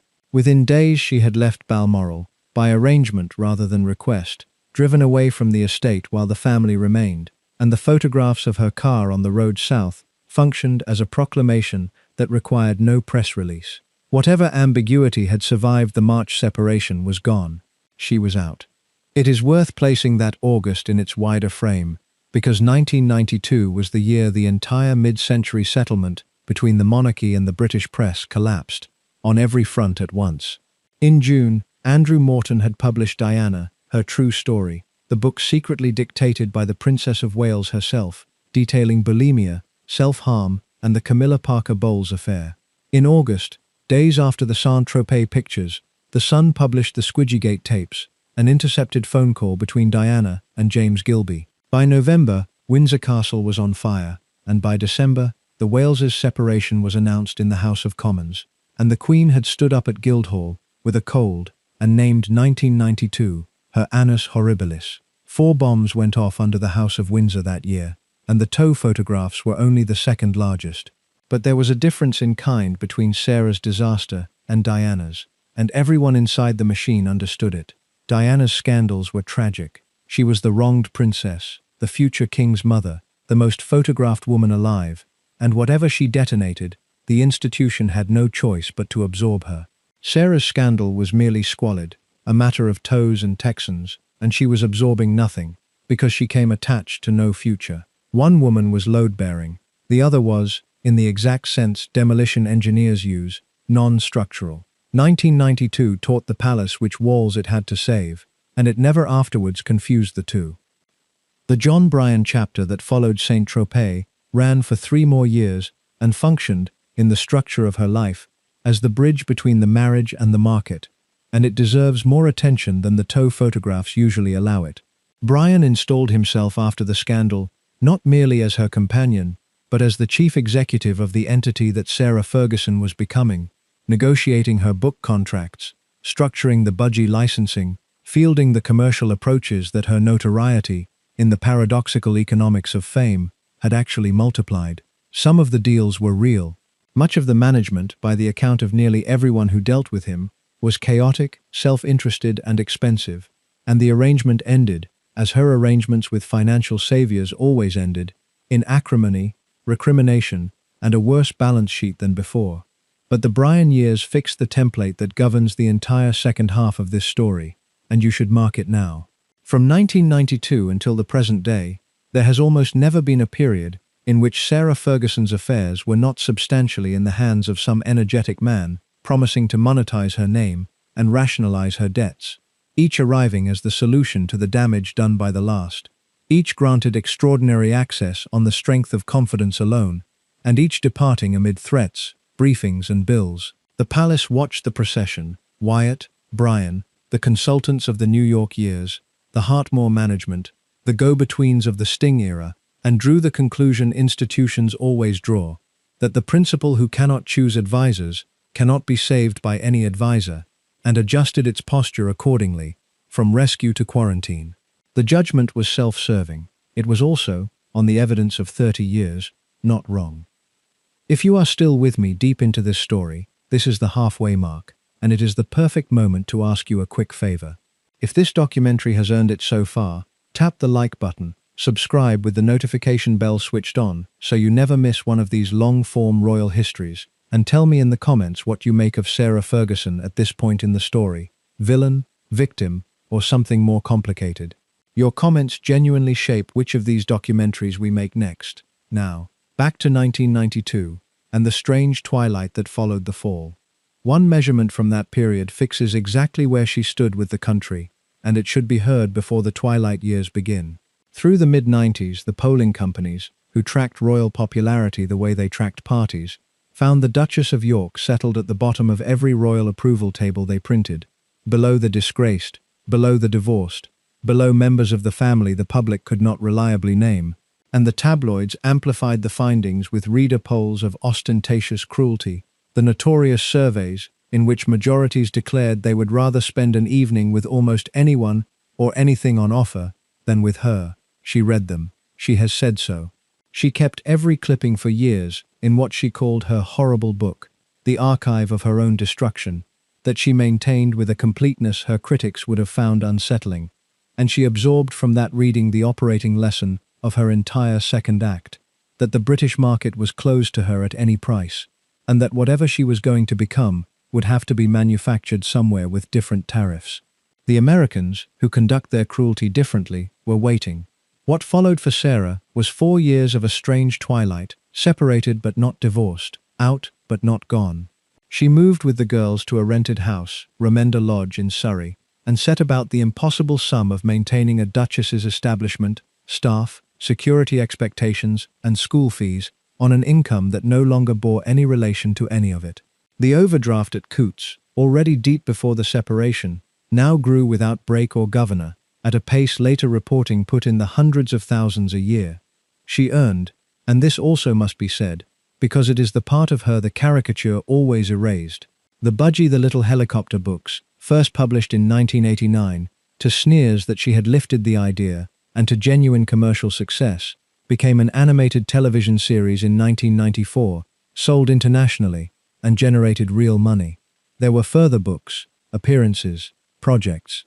It was never remotely enough, because the spending rose to meet every pound that arrived and then kept rising, and because she was now surrounded by the court that gathers around a famous person in financial trouble, the advisors, fixers, and percentage men, John Bryan chief among them, until their relationship ended in acrimony, each of whom cost more than he brought in. By late 1995, the position was past disguising. The bank was no longer patient. The palace was aware, in the way the palace is aware of everything, that the mother of the Queen's granddaughters was heading towards a public insolvency, and that fact, more than any photograph, is what finally forced the endgame, because the one scandal the institution genuinely could not house was a bankrupt duchess. Two things about those twilight years are always left out of the tabloid version, and both are needed for an honest account. The first is that she worked. In 1993, at the bottom of her public standing, she founded Children in Crisis, a development charity focused on education for children in some of the poorest and most dangerous places on earth. And unlike the patronages that royalty collects by the dozen, this one she built, staffed, fundraised for and traveled for, to Sierra Leone, to Afghanistan, to places no photo opportunity required. Across more than 2 decades, the charity put huge numbers of children through schooling before its operations were eventually merged into a larger organization, and the aid workers who dealt with her over those years describe, with some bafflement, a patron who read the field reports, remembered the junior staff's names, and turned up when there was nothing in it for her. The second omitted fact is what the twilight actually felt like from inside, because the world's perception of her position and the reality had come apart completely. The public saw a woman still orbiting the palaces. What actually existed was a rented executive house, school runs, a mounting pile of brown envelopes, and a form of social death that English society administers with unmatched refinement. The half-invitation, the seating just below the salt, the friends of 1986 who were now permanently unavailable. She was among the most famous women in Britain without a single defined role in it, too royal to be normal, too disgraced to be royal. And it was in exactly that vacuum, those years of unstructured notoriety and unpaid bills, that the pattern of her later life set hard, the pattern of the deal. Any deal. The consultancy, the endorsement, the introduction, the percentage, the meeting that a friend of a friend swore would solve everything. People who live 7 figures beyond their means do not experience money as income and expenditure. They experience it as a series of approaching rescues, and by 1995, Sarah Ferguson had reorganized her entire existence around the next rescue, a habit of mind that would deliver her, 15 years later, alone into a hotel suite, with a briefcase of cash and a stranger's promise. Put numbers on the twilight, because the numbers are what the palace was watching. Reconstructions of her mid-90s accounts, assembled by financial journalists at the time of the divorce, put the running cost of the Remender Lodge establishment, rent, staff, security expectations, cars, travel, the girls' schooling, and the entertaining she considered non-negotiable, at several £100,000 a year, and by some estimates past £500,000. Her reliable income against that, in the years between separation and divorce, was a fraction of it. Whatever Budgie and the books brought in, plus the informal support from Andrew, plus whatever each year's rescue produced. The difference went on to the overdraft, and Coutts, an institution whose entire model rests on discretion, found itself in the unprecedented position of having its most famous account leak, repeatedly, into the newspapers, the figure climbing in public, past 1 million, past 2, past 3, towards the 4 million and more, at which the endgame was forced. Each leak produced a cycle: headlines, palace silence, a flurry of activity from her advisors, a new commercial scheme announced, a partial payment, a pause, resumption. People who study problem debt professionally recognize the pattern instantly, because it is the standard pattern, the debtor servicing the crisis rather than the debt, buying months rather than solutions, and the striking thing in her case is that the pattern ran in full view of the most financially sophisticated institution in Britain, whose officials confined themselves throughout to ensuring that none of it splashed onto the sovereign. On that narrow objective, it must be said, they succeeded completely. The Queen was never touched by a single one of her daughter-in-law's financial headlines. The daughter-in-law was left to the pattern, and the pattern, as it always does, compounded. In the early weeks of 1996, the Queen let it be known to both parties that matters should be concluded. Even that final instruction carried the family's characteristic grammar. There was no summons, no ultimatum on paper. There was a communicated understanding, moving through private secretaries and trusted intermediaries in the winter of 1995 and 96, that the limbo had become more damaging than any ending could be, that the financial situation left no responsible alternative, and that the sovereign, who had resisted the final step longer than any of her advisors wished, had ceased to resist it. Sarah has said that the divorce was the single thing she never wanted, that she would have stayed in the marriage's strange afterlife indefinitely, and Andrew's conduct across the following 30 years suggests the same was true of him.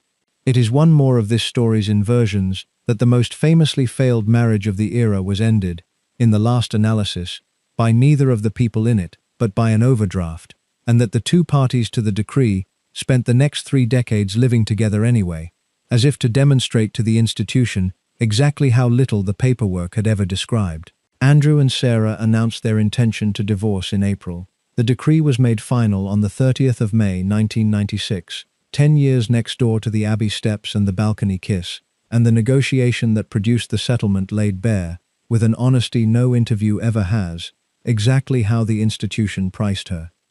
Set the two settlements side by side, because Fleet Street certainly did.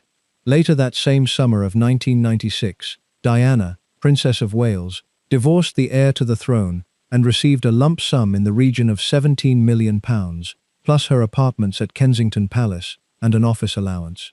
Sarah, Duchess of York, divorcing the second son, received a package whose publicly reported headline figure was around £3 million, the greater part of it directed into trust for Beatrice and Eugenie, including provision for a house for the children whose ownership would eventually pass to them.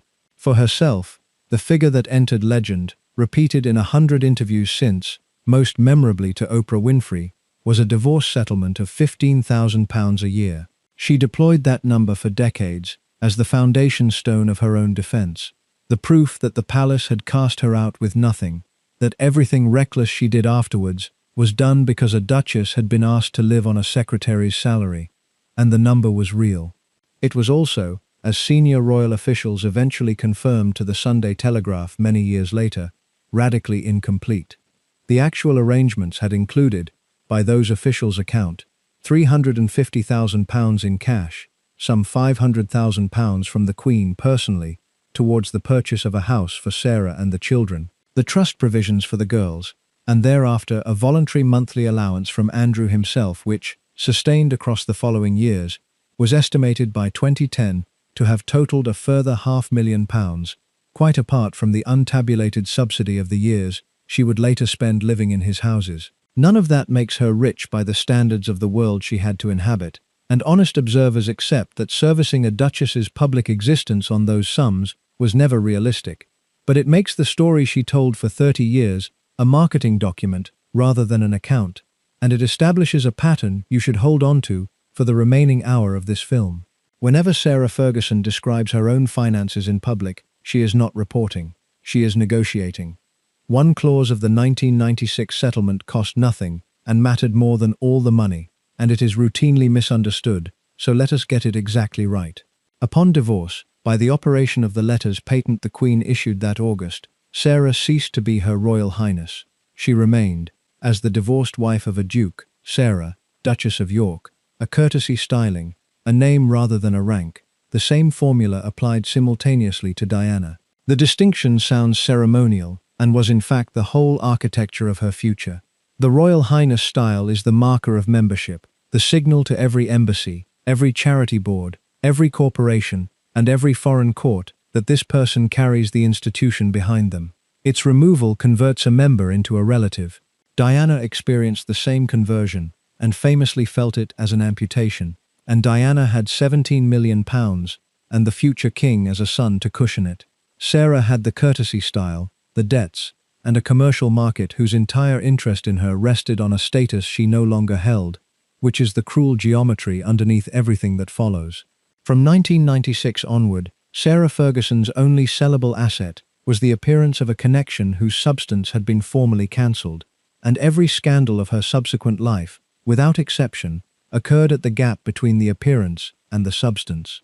The fake sheikh paid $40,000 against that gap. Epstein lent £15,000 into it.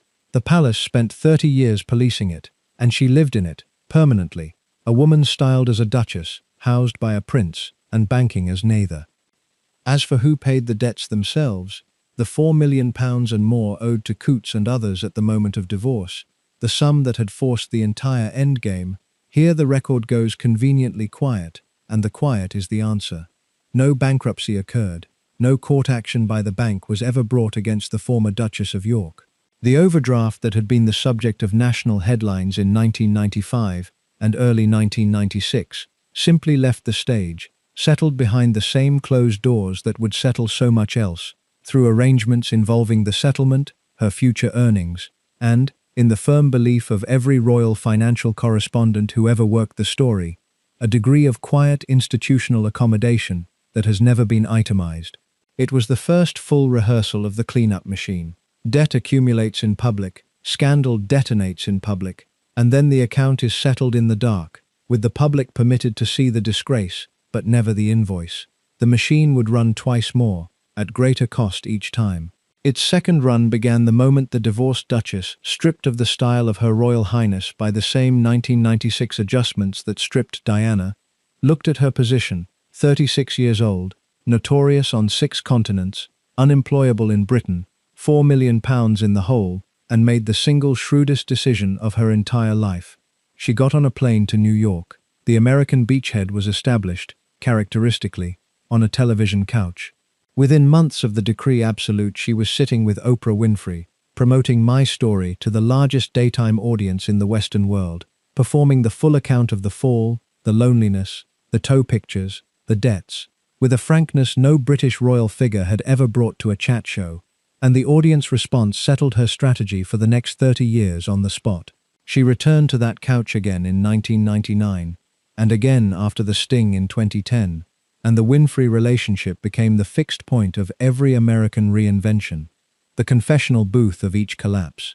It is one of the neat ironies of the modern monarchy that the Oprah interview, the instrument that would later detonate under the institution when another exiled duchess used it in 2021, was pioneered, tested, and proven by Sarah Ferguson a quarter of a century earlier, and the palace, which watched her do it 3 times, still never saw the 4th one coming. America saved her, for a while. And it saved her because America read the same file and reached the opposite verdict. In Britain, by 1996, Sarah Ferguson was a punchline with an overdraft, the tow woman, the freeloader, the vulgarian who had let daylight in upon magic. In the United States, she was something the market valued far more highly than dignity. She was a famous woman who had been publicly humiliated and was visibly getting back up. Americans do not have an established church, but they have redemption arcs, and Sarah Ferguson walked off the plane as one of the best redemption arcs in inventory. She was a duchess, which America adores. She was broke and honest about it, which America respects, and she was funny about her own disasters on television, which America pays for.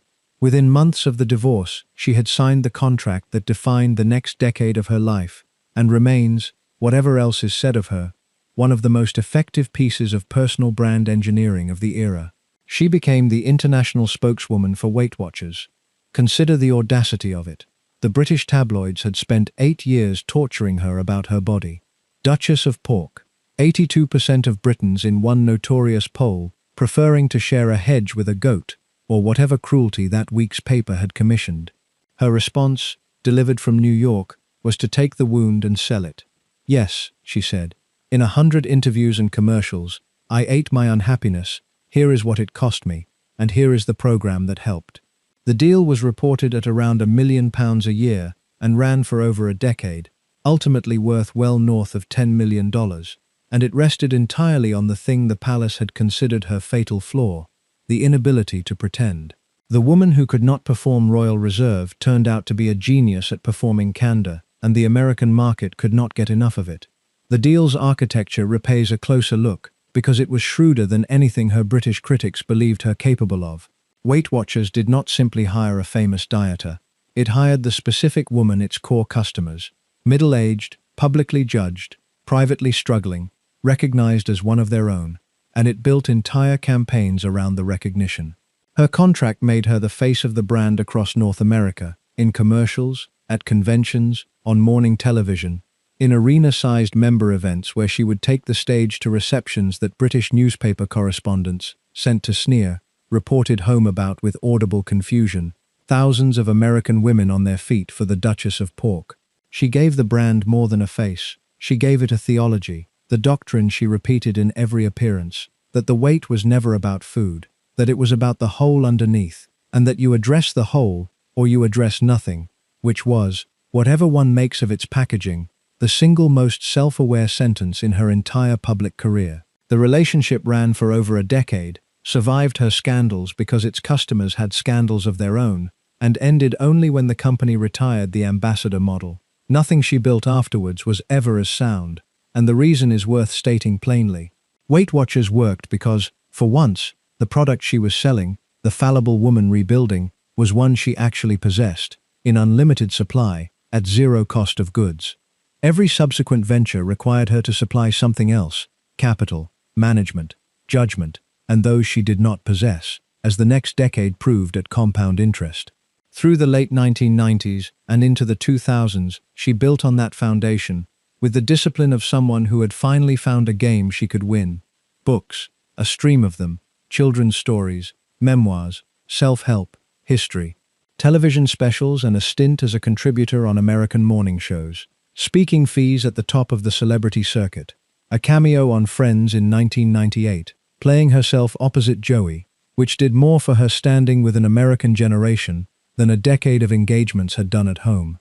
By the turn of the millennium, the woman who had left Britain $4 million in the red was reported to have earned her way clear of the worst of it, and profiles began appearing, first in the American press, and then, grudgingly, in the British, with the word nobody had ever attached to her before. Businesswoman. The American decade also contained, in its first 18 months, the 2 heaviest private losses of her life, and they shaped everything about the woman who came after. The first was Diana.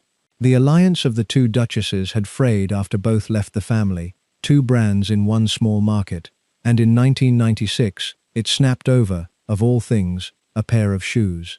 In her autobiography that year, Sarah included a light aside about having borrowed Diana's shoes and caught a verruca. It was meant as comedy. Diana, at the most raw and friendless point of her own exile, read it as betrayal, mockery for money, and cut her off completely. Sarah telephoned, wrote, sent flowers, and was refused for month after month. They were still estranged, 1 year on, when the news came from Paris in August of 1997.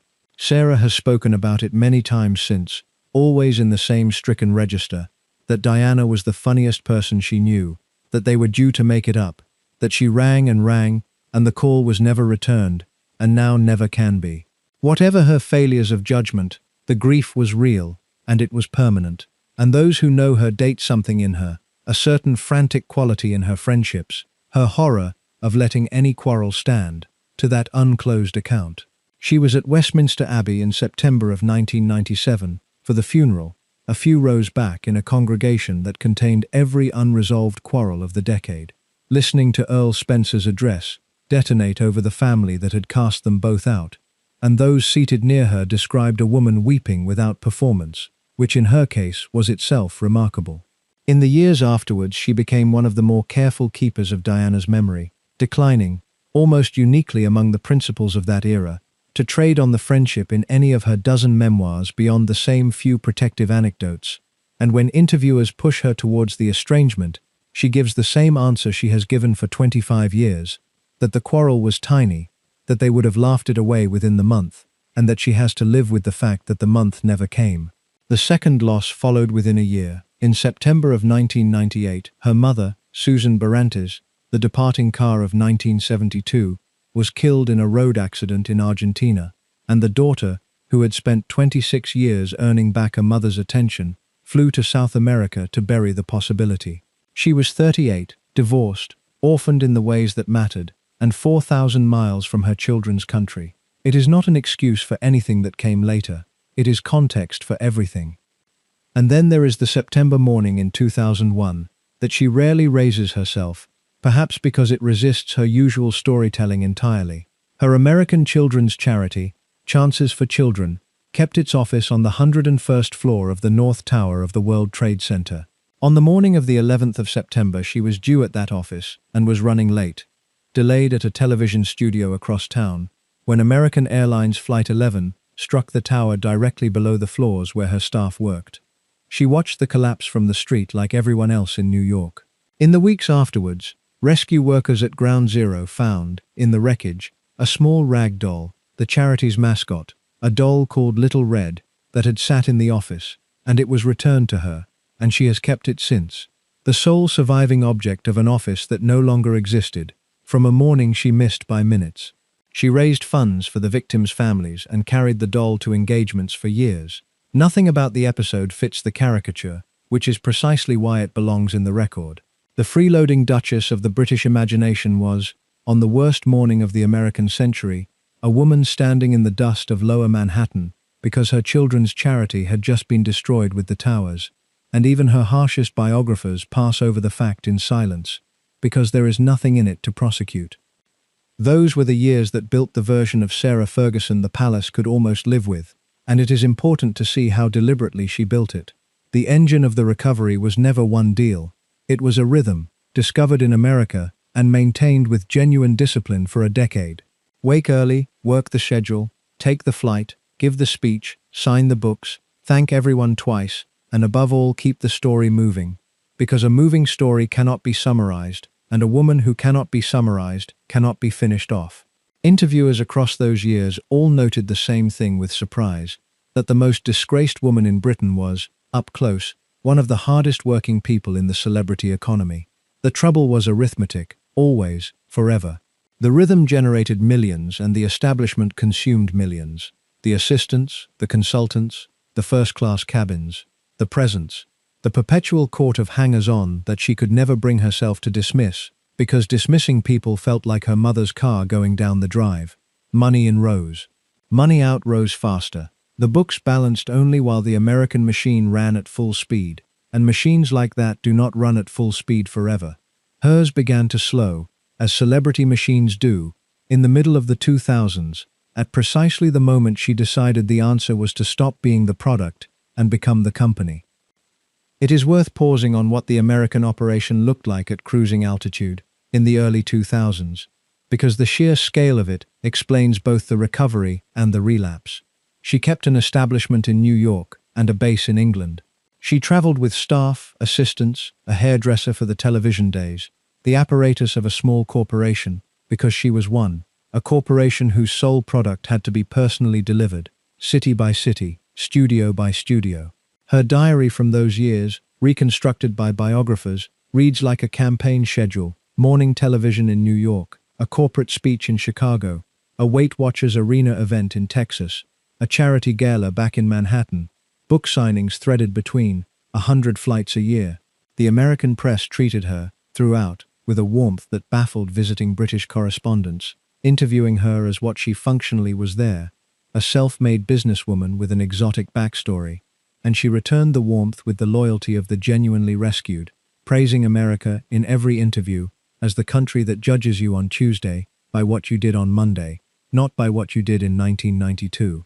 The money at the peak was serious. Estimates across the whole American period run well into 8 figures, and had the machine's output been banked, invested, and defended by any competent hand, the story of the second collapse could not have been written. Instead, the output flowed through the establishment that generated it. The staff, the flights, the suites, the gifts, the court of advisors, the unrepeatable generosity, and the machine's margin, year after profitable year, rounded to nothing. She was, in the memorable summary of one former associate quoted in the later coverage, a business that confused revenue with wealth, and businesses that confuse revenue with wealth survive exactly as long as revenue grows. Hers stopped growing around 2006. The rest of the story followed as arithmetic. Even her relationship with the family began, at the private level, to heal. And here we must deal with the arrangement that puzzled the world for the next quarter century, because it begins in this period. Andrew left the Navy in 2001. Sunning Hill Park was eventually sold, in 2007, to a Kazakh oligarch named Timur Kulibayev for £15 million, £3 million over the asking price, after years on the market, with no other buyer at that level, a transaction so peculiar on its face that it drew a decade of investigative journalism and parliamentary questions and hangs over Andrew's finances to this day. Andrew moved into Royal Lodge, the late Queen Mother's 30-room house in Windsor Great Park, on a 75-year lease from the Crown Estate, and within a few years, discreetly at first and then openly, his ex-wife moved in too. They were, in the phrase both of them wore smooth with use, the happiest divorced couple in the world. She had her own wing, he had his. They co-parented, then co-grandparented. She called him her handsome prince in interviews conducted decades after the decree absolute, and he defended her when nobody else at court would say her name. The public found it eccentric and rather sweet. The palace found it maddening, because it meant the woman formally expelled in 1996 was permanently resident, a short walk from Windsor Castle, inside the perimeter but outside all control.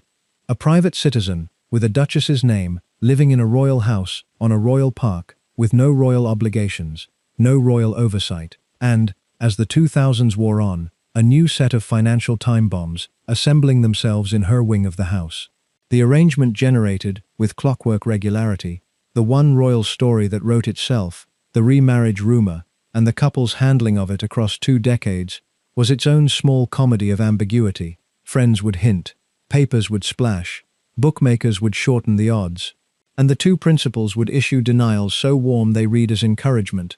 Her repeated public descriptions of him as her handsome prince and the best man she knows, his unwavering defense of her at every family negotiation, the shared dogs, the shared table, the finishing of each other's sentences in the rare joint appearances. Interviewers asked her the question dozens of times over the years, and the answers, laid end to end, form a masterclass in saying neither yes nor no while monetizing the asking. The truth, as far as the documented record can reach it, appears to be the one she occasionally let slip in the quieter interviews, that the marriage had failed but the partnership never had.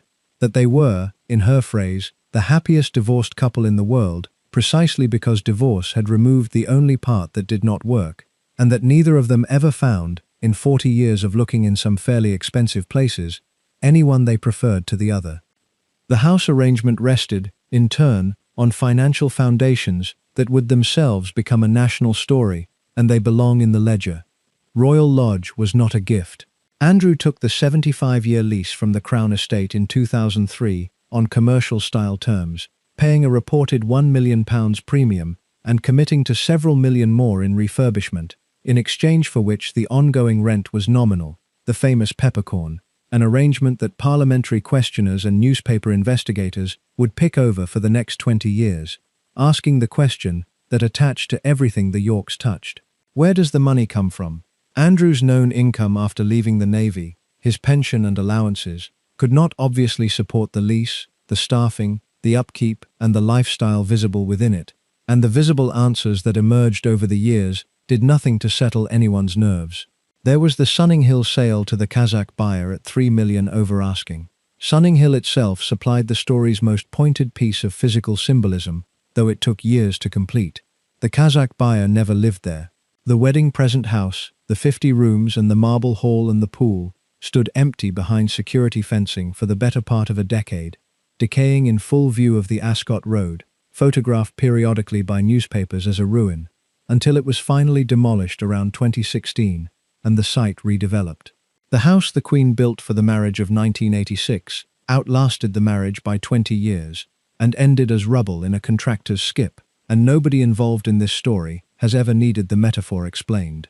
There were the links to controversial financiers and the Rowland family's banking relationship, consultancies and introductions in Central Asia and the Gulf, conducted in the margins of his taxpayer-funded trade role, until that role itself was surrendered in 2011, in the wake of the Epstein and Kazakhstan headlines. Sarah lived inside that financial weather system for 2 decades, contributing her own storms to it, and the two ex-spouses' affairs became so entangled, joint hospitality, shared staff, mutual debts and mutual rescues, that when investigators and biographers finally tried to separate the strands in the 2020s, they largely gave up and treated the House of York as a single economic unit, which is exactly what it was.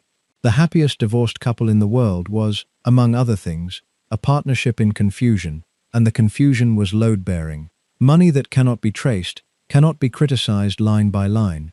It can only be condemned in general, and general condemnation, both Yorks had learned across 30 years, is survivable.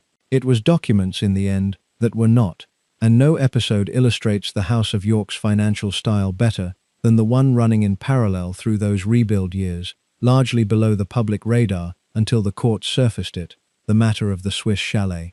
In 2014, Andrew and Sarah jointly purchased Chalet Hellora, a 7-bedroom property in Verbier, the same resort where she had kept house for Paddy McNally 3 decades earlier, for a price reported around £18 million, structured, in the family style, with a deferred balance owed to the elderly French owner. Consider the optics alone. A divorced couple, one of them a woman whose debts had made global headlines 4 years earlier, the other a prince with no visible income adequate to his lifestyle, buying an 8-figure Alpine property together, for cash they did not have, in the town where her adult story began. The deferred payment was not made.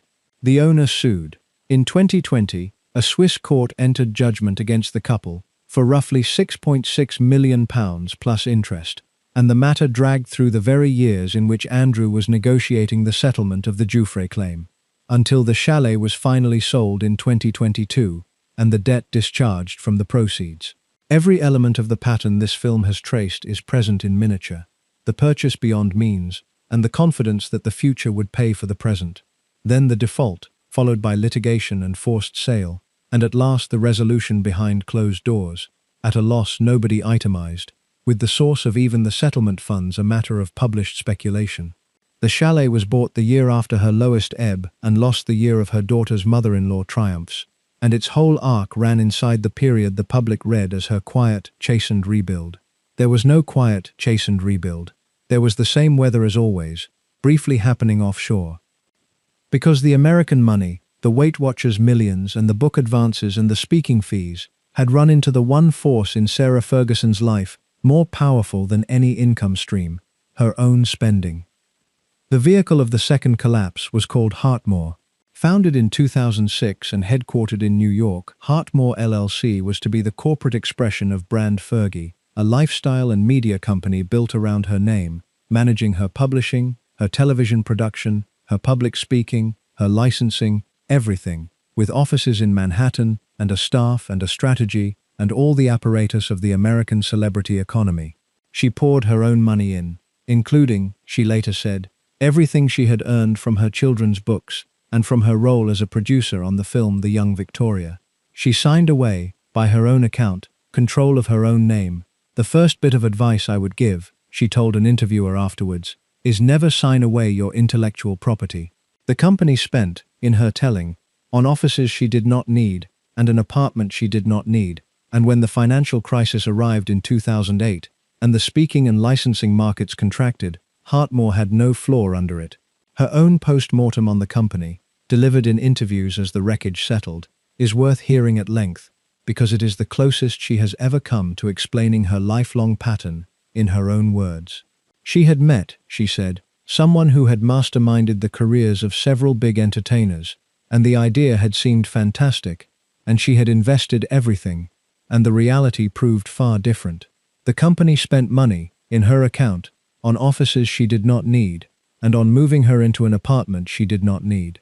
She had not been on the management team, she insisted, merely an employee and an investor in the enterprise built on her own name. And the first bit of advice she would now give any woman about finance, she said, was never sign away your intellectual property, because you will not have any control over your own life, and that is what happened to me. Every sentence of it is recognizable. The masterminding stranger and the fantastic idea, total commitment of capital on confidence alone, surrender of control to the very people the confidence was placed in, and then the discovery, afterwards, that the structure had consumed its owner. It is Wyatt, it is Brian, it is the percentage men of Remenda Lodge, restaged in Manhattan with limited liability, and when she declared, in the same round of interviews, that bankruptcy would be the easy option, and that you only go bankrupt when you have lost all hope, the words were widely admired as pluck, and were also, read carefully, the exact mechanism of her doom, because a debtor who will not take the legal exit has only the other exits left, the rescuers, the benefactors, the men with briefcases, and she was at that moment 18 months from the hotel suite that proved it. It collapsed in 2009, owing creditors on both sides of the Atlantic, and its failure landed on her personally to the tune of £630,000, with reports of around $1 million owed in the United States. That same autumn, she was pursued by 3 separate firms over unpaid bills, and was summoned in connection with debt proceedings in a British court. The Weight Watchers contract had ended. The book market had cooled. She was 50 years old, and the arithmetic of 1995 had reassembled itself around her almost line for line, except that this time there was no marriage left to dissolve, no settlement left to negotiate, and no institution with any obligation to catch her. By the early months of 2010, with estimates of her total liabilities running from £2 million towards 5, and with the word bankruptcy appearing in print beside her name, Sarah Ferguson had exactly one asset left that the market would still pay real money for. And on the evening of the 23rd of May 2010, in that suite at the Mayfair Hotel, the News of the World filmed her selling it. We opened this film inside that suite, but now you can see it as it actually was, the terminus of a straight line that began at a Coutts counter in 1987. Watch the broadcast footage again with the debt in view, and the scene changes character. The brashness the world laughed at is barely there. What the camera actually records is desperation, conducting itself in the vocabulary of business. A woman explaining door opening and wire transfers with the fluency of someone who has rehearsed this pitch, because she had. The fake shake operation was not the first such conversation, merely the first one filmed. £500,000, look after me, and the doors will open. The $40,000 in the case, taken with her own hands. And her ex-husband's name, offered as the merchandise. Mahjah Mahmood had done what Mahjah Mahmood did to footballers and pop stars and cabinet ministers for 20 years, and he had needed no sophistication to do it, because the target was not greedy. She was drowning, and a drowning person grabs. The days between the sting and the broadcast deserve their own minute, because they contain one of the strangest scenes in modern royal history. The News of the World, following the standard mechanics of the trade, contacted her representatives before publication, and so Sarah Ferguson spent the final weekend of her old life knowing exactly what was coming and powerless to stop it. She was, when the story broke, in Los Angeles. Andrew was informed, the palace was informed, and the institution's public machinery executed the maneuver it had been rehearsing on her since 1992. The swift, surgical statement, "The Duke had no knowledge, the matter is for the Duchess alone." A sentence that was true, and was also a door closing at speed. What makes the episode singular is what happened privately. Because this time, unlike 92, there was no fury from the family. There are consistent accounts that Andrew stood by her without hesitation, that the pity inside the household outweighed the anger, and that even at court, the dominant reaction was a kind of exhausted recognition, less "how could she" than "of course she did." The institution had known about the debts. Everyone had known about the debts. The Lowney research and the email archives that surfaced years later would show her financial desperation was being discussed inside Epstein's circle itself. In precisely this period, her travel funded by bank loans, arranged through Andrew's financier contacts, her obligations circulating as items of gossip among rich men who collected such information. The paper trail from that period, when it finally surfaced through the estate litigation and the reporting of the 2020s, was more specific and more squalid than even the contemporary speculation had guessed. A business contact inside Epstein's network, writing to the financier in September of 2009, reported the Duchess of York's travel arrangements as an item of amused intelligence, noting that she had flown first class to Nepal, paying with her Roland bank loan, the credit line associated with the Guernsey banking family that stood behind her ex-husband. The Telegraph's reporting placed Roland money against some £85,000 of her obligations in that era, with Epstein settling other debts around the same period, and further email exchanges released as late as February 2026 suggested the lending relationships ran deeper and longer than anyone had admitted at the time. Set those documents beside her public position in exactly those months, the interviews about pluck and hope and never going bankrupt, and the two Sarahs of this whole story stand side by side in the same season, the performing one, gallant and broke and battling on, and the documented one, whose flights, rent and creditors were being parceled out among a sex offender and an offshore banking family as items of correspondence, and whose gallantry was, line by line, invoiced. The fake sheikh did not uncover a secret. He filmed one, and the filming, not the fact, was the offense, which tells you most of what you need to know about how that world actually works. Her Oprah appearance the following week has been studied since as a case document in celebrity crisis management, and it earns the study. She arrived with no lawyer's hedging and no publicist's gloss, and delivered instead the full confessional aria. She had been drinking when she met the reporter, and was, her words, in the gutter at that moment.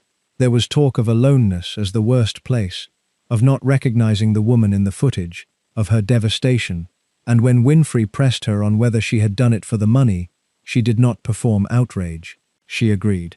That was the move no advisor would have scripted, and the reason it worked, because the one thing Sarah Ferguson has never once done in 40 years of catastrophe is deny the tape.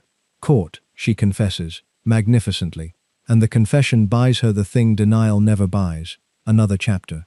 Within 18 months, the Oprah relationship had become a 6-part series on the OWN network, Finding Sarah, in which cameras followed her through therapy, life coaching, and structured redemption, grief counseling with the professionals of the American recovery industry, and audiences watched the former Duchess of York weep over her mother's departing car in 1972, and understood, many of them for the first time, that the cartoon had a person inside it. The cartoon itself had been under construction since the 80s, and its cultural reach is hard to overstate for anyone who did not live through it. Spitting Image, the satirical puppet show that defined British political comedy of the era, rendered her as a whinnying, tomboyish figure of horsey teeth and wild red hair, and that puppet fixed her in the national imagination more firmly than any photograph. Comedians built decades of material on her. Her name became a synonym, in headlines and sitcoms alike, for a very specific English archetype, The jolly gatecrasher, too loud for the room and too thick-skinned to leave.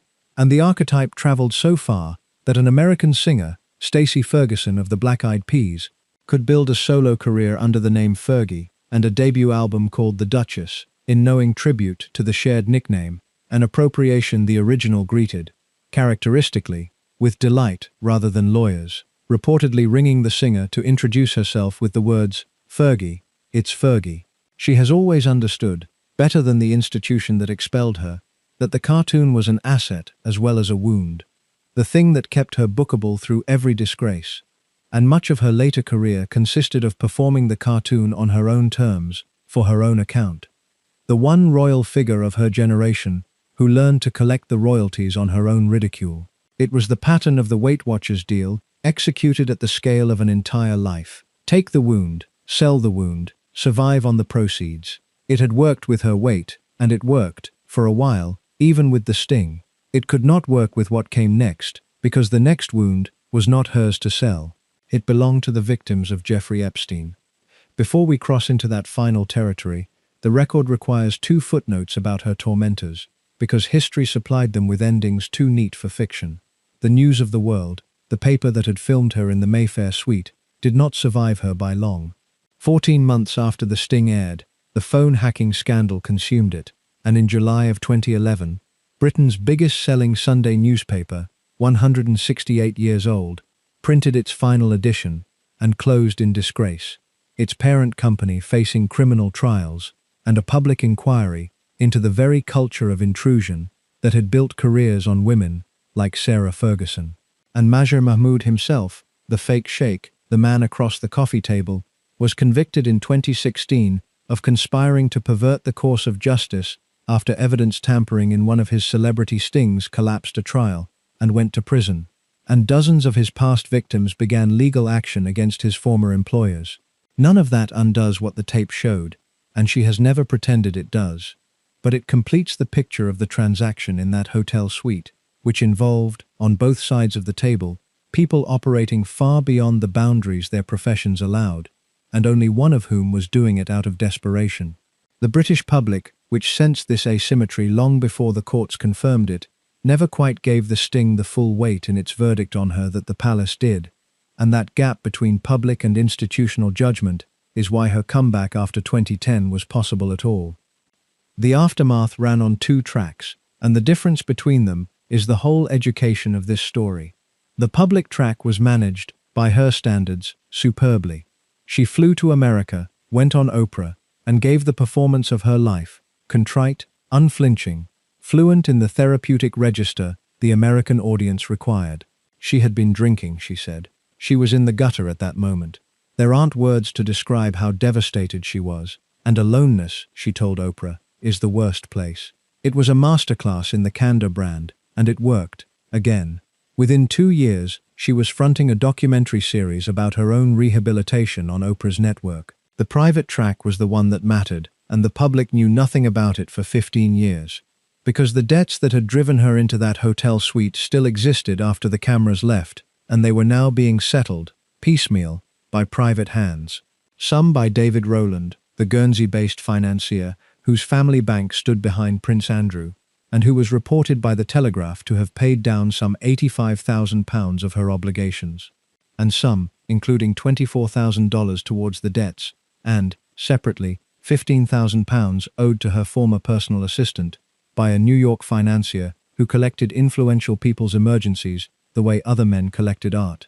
His name was Jeffrey Epstein, and by the time he paid Sarah Ferguson's debts in the early weeks of 2011, he was not a mysterious benefactor. He was a convicted sex offender, registered as such, who had served his Florida sentence for procuring a minor, a fact that had been international news for 3 years.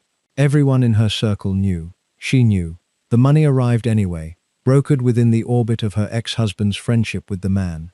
And with that transaction, Sarah Ferguson stepped across the one line from which no palace machine, no Oprah couch, and no candor brand would ever fully retrieve her. The Epstein payment surfaced in March of 2011, reported first in the British press, in the wake of the growing scrutiny of Andrew's friendship with the financier, and Sarah responded with the instrument that had never yet failed her, the total public apology. She gave an interview to the London Evening Standard that deserves to be quoted at length, because every word of it was about to matter for the next decade and a half. "I personally, on behalf of myself, deeply regret that Jeffrey Epstein became involved in any way with me," she said. "I abhor pedophilia and any sexual abuse of children, and know that this was a gigantic error of judgment on my behalf. I am just so contrite I cannot say. Whenever I can, I will repay the money and will have nothing ever to do with Jeffrey Epstein ever again." It was unequivocal, it was quotable, it named the sin, claimed the shame, and promised the permanent severance. As crisis communication, it was close to perfect, and it held the line for 14 years. What nobody outside a very small circle knew was what happened next. Epstein, according to the account her own spokesman would eventually give, was enraged at being publicly linked to pedophilia and threatened to sue her. And within weeks of the Evening Standard interview, in April of 2011, Sarah Ferguson sent Jeffrey Epstein an email. In it, by the accounts of the newspapers that obtained it, she humbly apologized to him for the interview. She told him she knew he felt hurt, and she assured this man, this convicted, registered, internationally notorious sex offender, that he had been a steadfast, generous, and supreme friend to her and to her family. Supreme friend. She then continued, the same correspondence trail suggested, to regard the channel as open, with a business contact writing, within Epstein's network, about her travels being funded by her Roland bank loan, while Epstein settled other debts. The public apology and the private grovel, sent weeks apart, about the same man, by the same woman. Hold both documents in your mind, because in September of 2025, they were finally going to be laid side by side in public, and the collision would take 1 week to destroy what had taken 14 years to rebuild. The wilderness that followed the sting and the Epstein revelation had a precise public marker, and it came in April of 2011, when 2 billion people watched Prince William marry Catherine Middleton at Westminster Abbey, and the mother of the bridegroom's cousins was not in the congregation. Beatrice and Eugenie walked in with their father. Sarah, alone among the significant family figures of the groom's generation, received no invitation, and the palace did not trouble to soften the message. She fled the country for the day, to a retreat in Thailand, and later described watching the wedding of the Abbey, where she herself had been married, as one of the lowest and most difficult days of her life. Worse in its way than the scandals, because scandal at least means you matter.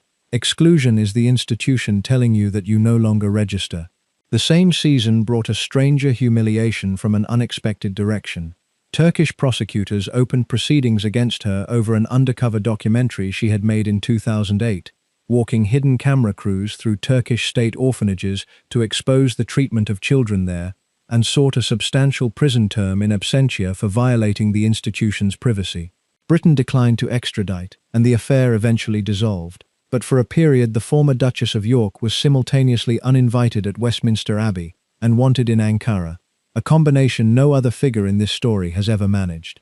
Characteristically, the Turkish case was the one entry on the charge sheet where she had been caught doing something rather brave, and characteristically, it earned her nothing at home, because by 2011, the machinery of her reputation had only one setting, and every story fed it.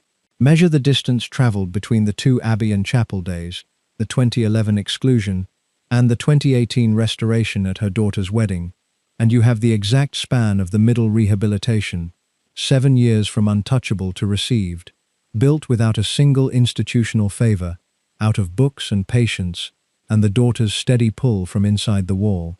It remains the most impressive stretch of the whole story, precisely because it was conducted at the lowest altitude, no palace machinery assisting, no benefactor underwriting it that the record shows, just the daily work of becoming, slowly, someone it cost the family less to include than to exclude. That was the position she had clawed back to, and held for 7 further years when the archive opened. It is why the fall of 2025 reads less like a scandal than a repossession. Everything she had rebuilt was standing on the one document she could not rewrite, and the document was called in. Because rebuild she did, and the rebuilding years deserve their honest place in the record. From roughly 2012 to 2024, Sarah Ferguson executed the longest stretch of scandal-free existence of her adult life. She stayed at Royal Lodge, wrote steadily, and watched her daughters marry well and happily. Eugenie at Windsor in 2018, Beatrice in 2020, both weddings attended by the Queen, both daughters visibly close to both parents.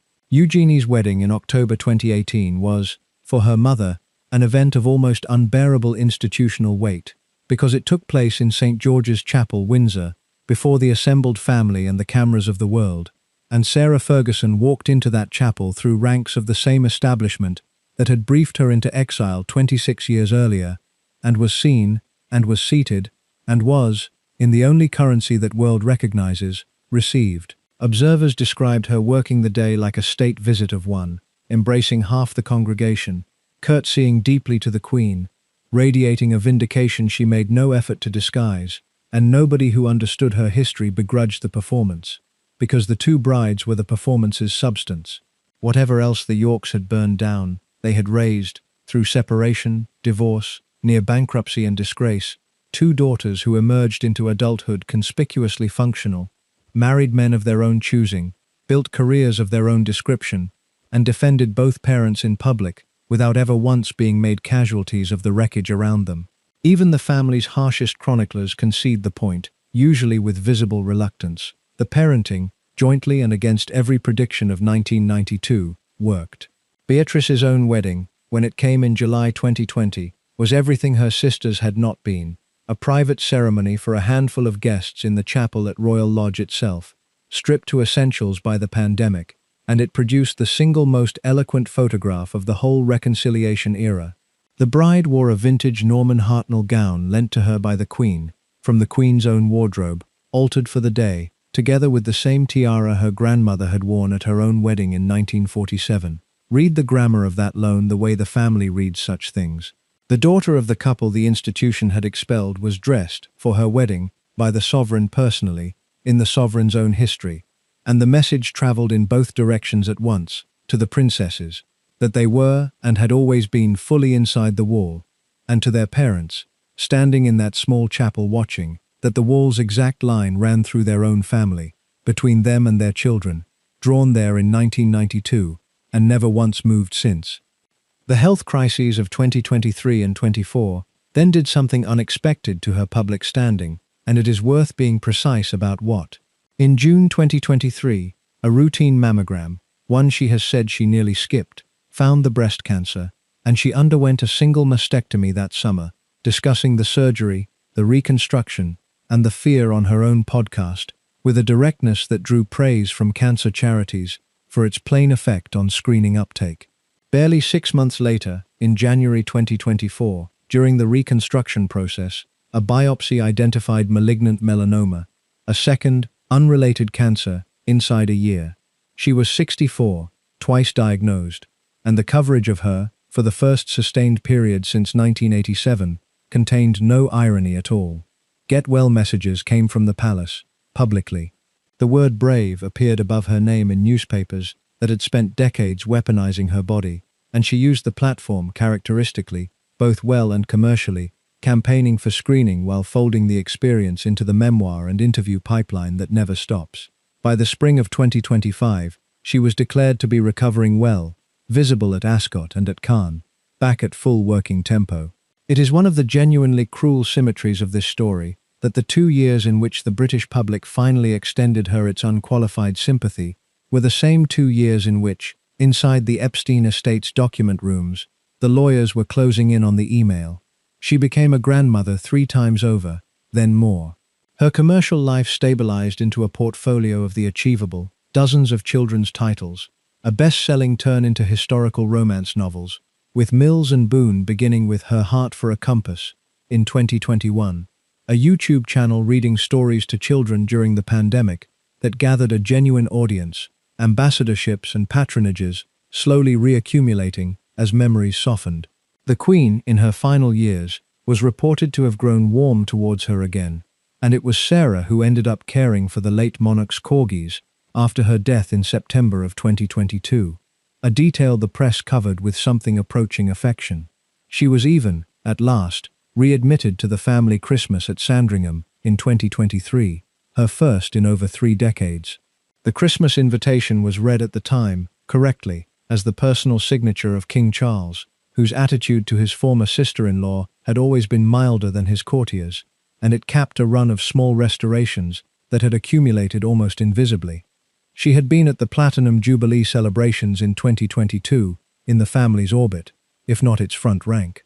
After the Queen's death that September, she and Andrew had jointly taken in the late monarch's two remaining corgis, Muick and Sandy, and the image of the disgraced Yorks as keepers of the Queen's dogs proved unexpectedly disarming, a piece of accidental public relations no strategist could have designed. Her public tribute on the Queen's death was, even her critics conceded, among the most affecting offered by anyone in the family's orbit, because it carried the weight of their specific history. She described Elizabeth as more of a mother to me than my own mother, thanked her for decades of kindness that had continued, privately, long after the institution's doors had closed, and spoke of the honor of being entrusted with the corgis as a duty she would keep for life. Strip away everything else in this film, and that relationship remains its strangest thread. The sovereign, who welcomed her in 1986, raged at her in 1992, expelled her in 1996, and then, for the remaining 26 years of her reign, without one public word, kept a private channel open.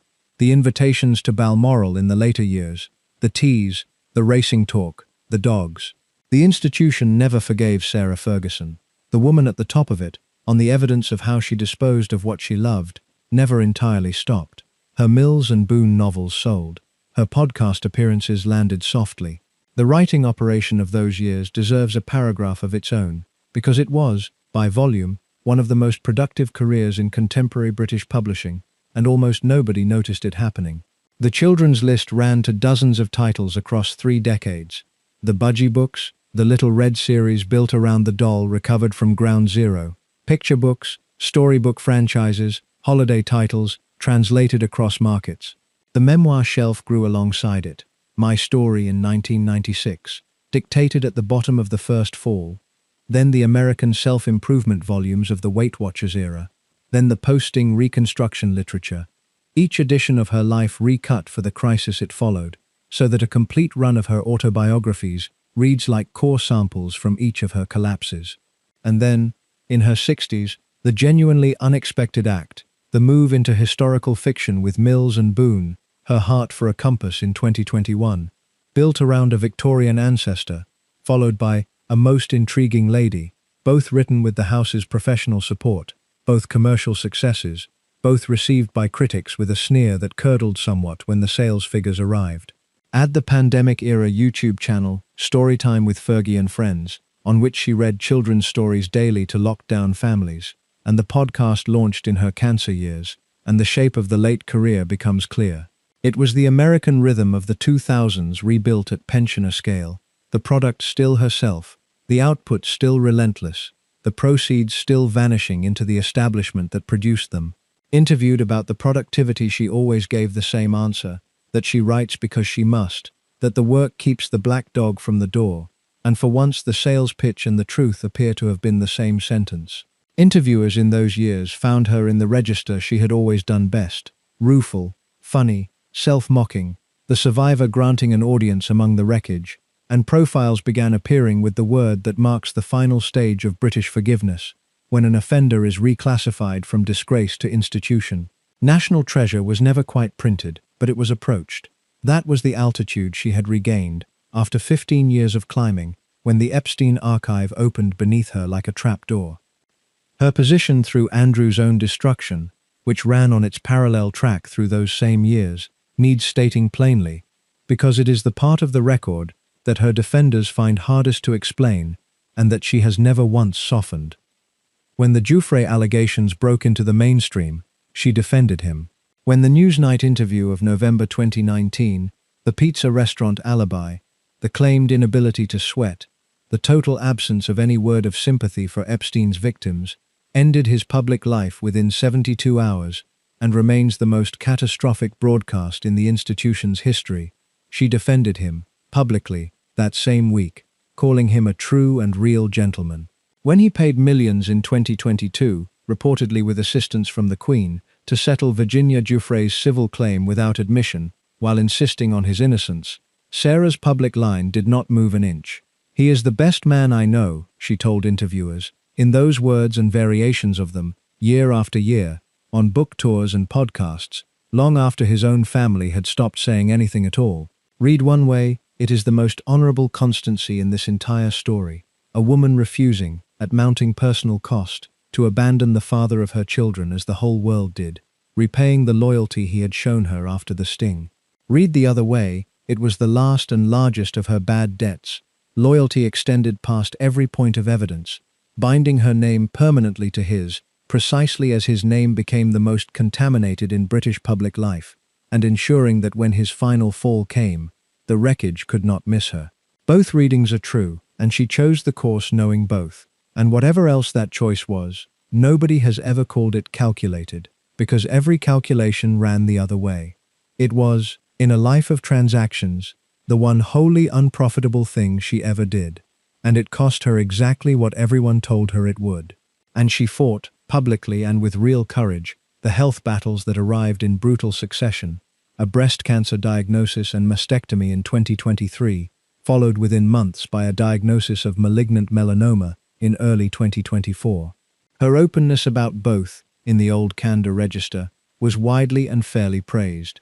If the story had ended in the spring of 2025, the final chapter would have read as a slow, imperfect, rather moving redemption.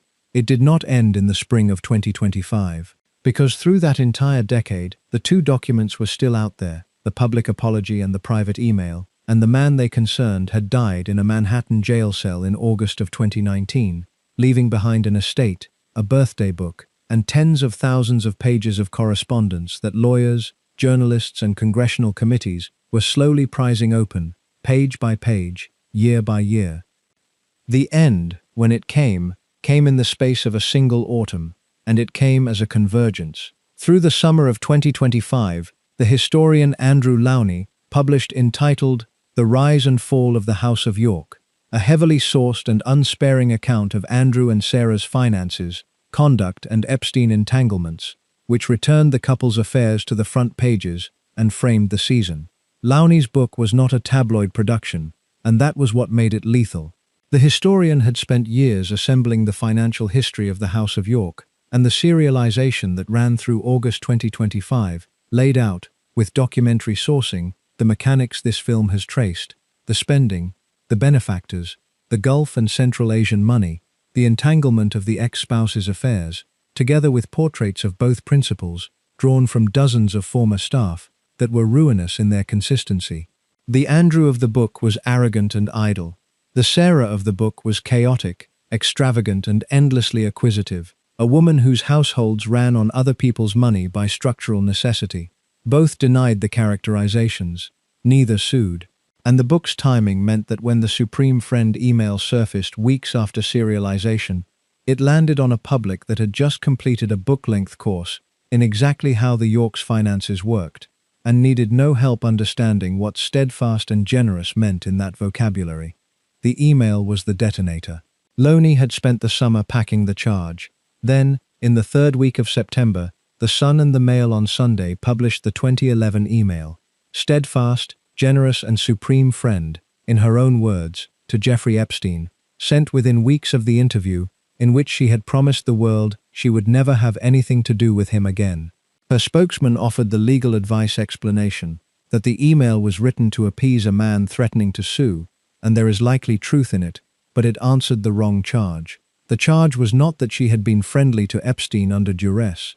The charge was that the great public apology, the load-bearing document of 14 years of rehabilitation, had been a performance, delivered for one audience, while the opposite message went privately to another.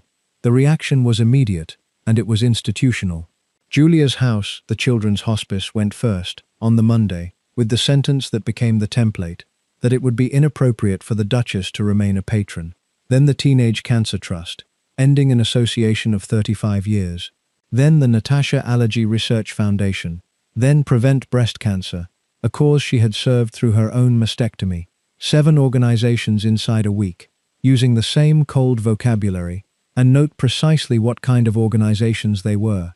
Children's hospices, teenage cancer wards. The constituency of sick children had been the load-bearing wall of the entire post-2010 rebuild. The proof, offered in 1,000 photo calls, that whatever her chaos she was, underneath it all, kind. When the children's charities themselves concluded that her name endangered their work, there was nothing left to rebuild with. The candor brand requires someone willing to believe the candor, and as of September 2025, no institution in Britain was. The mechanics of that September are worth slowing down, because the speed disguised how much machinery was moving. That email surfaced through the vast documentary excavation of the Epstein estate, the same archive that was simultaneously producing the notorious birthday book and reshaping public life on both sides of the Atlantic, ending careers in London and Washington in the same news cycles. The Mail on Sunday and The Sun obtained the 2011 correspondence and published it on the weekend of the 20th and 21st of September, 2025, and her team's response was in the papers almost as fast as the story, the explanation that the message was written on legal advice, under threat of suit, to appease a dangerous man. As mitigation it was probably true, and as a defense, it was hopeless, for a reason her advisors surely saw at once. The words could not be softened by their context, because the words were the context. Steadfast, generous and supreme friend, addressed to Epstein 2 years after his conviction, while she was telling the world she abhorred him, was not a lapse that legal advice could explain.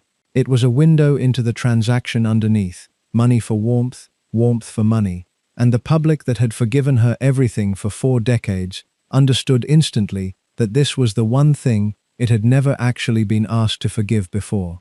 The charity's statements came Monday and Tuesday, and each carried the same subtext for anyone reading closely. These organizations had weathered her scandals for years, some for decades. They had stayed through the toe photographs and the sting and the bankruptcies, because those scandals damaged her. This one endangered them, their donors, their safeguarding obligations, their sick and vulnerable children, and against that calculus 35 years of ribbon cutting weighed nothing.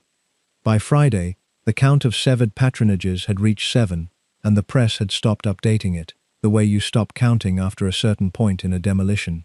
Her own conduct through that week was studied closely by the people who study such things, and it broke, for the first time in 4 decades, from every previous crisis in one respect.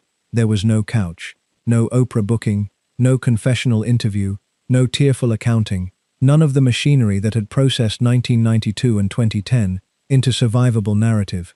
There was the single statement through her spokesman, the legal advice explanation, and then silence, day after day, week after week, as the patronages fell and the commentary hardened, a silence so uncharacteristic that it became a story in itself. The charitable reading was dignity, or exhaustion, or legal counsel in an environment where the Epstein estate's documents were still surfacing and any sentence might collide with the next release. The colder reading, offered across the commentary pages, was simpler. The confession machine runs on the possibility of forgiveness, and for the first time in her life, she had looked at the board and seen that no forgiveness was on offer at any price, that the constituency which had absorbed the toes and the sting and the bankruptcies had a floor after all, and the floor was children, and she was standing below it. Whatever the true reason, the silence held through the title stripping, through the eviction, through the removal vans, and it holds, with rare and minor exceptions, as this film is completed, the longest sustained public silence of Sarah Ferguson's adult life, from the one person in this story who never, ever stopped talking. And then October, the publication of Nobody's Girl, the memoir Virginia Giuffre had completed before her death that spring, did to Andrew what 30 years of investigative journalism had never quite finished doing, because it replaced allegation with voice. Her account of the events she had alleged since 2011, the London night in 2001, the photograph with his arm around her 17-year-old waist, Ghislaine Maxwell in the frame, the encounters she described in New York and on Epstein's Island, all long denied by him, and all legally unresolved after the 2022 settlement that had been paid without admission, now arrived in the first person, posthumously, from a woman whose death had already made her unanswerable. Serialization ran everywhere. Members of Parliament called openly for the removal of his titles, a demand that had been fringe for years and was suddenly the centre ground. And the polling, which the palace reads more carefully than it ever admits, showed the public not merely hostile, but settled, the way a jury is settled. Andrew's announcement on the 17th of October that he would voluntarily stop using the Duke of York title was the institution's first attempt at a controlled demolition, and it failed within the week. Dismissed across the press as a man agreeing to stop wearing a coat he was about to be stripped of. The full measure came on the 30th, and its language repaid close reading. "These censures are deemed necessary," the palace said, notwithstanding his continued denial of the allegations. Translated from the institutional dialect, that sentence said something no palace had ever said aloud in the modern era. Guilt is no longer the operative question. The question is contamination, and on contamination, the verdict is in. Behind the palace statement lay weeks of maneuvering that the following months gradually brought into the light, and the reported details matter because they show where power in the family now sat. The pressure for the final demolition came, by multiple accounts, as much from the heir as from the king. Emily Maitlis, the journalist whose Newsnight interview had begun Andrew's public destruction 6 years earlier, reported the claim that Prince William had forced the endgame through the one lever guaranteed to move it. A message conveyed to Beatrice and Eugenie that unless their father surrendered Royal Lodge voluntarily, the standing of their own titles might be re-examined. Whether delivered in those terms or softer ones, the substance was confirmed by events. Andrew surrendered the lease. The princesses kept their titles, publicly untouched and pointedly praised in the briefings that followed, and the institution demonstrated, one final time, the principle it had first applied to their mother in 1992, that it distinguishes with absolute precision between blood and everything else. Beatrice and Eugenie were blood, their parents were everything else. Nor had the pressure come from the Epstein file alone.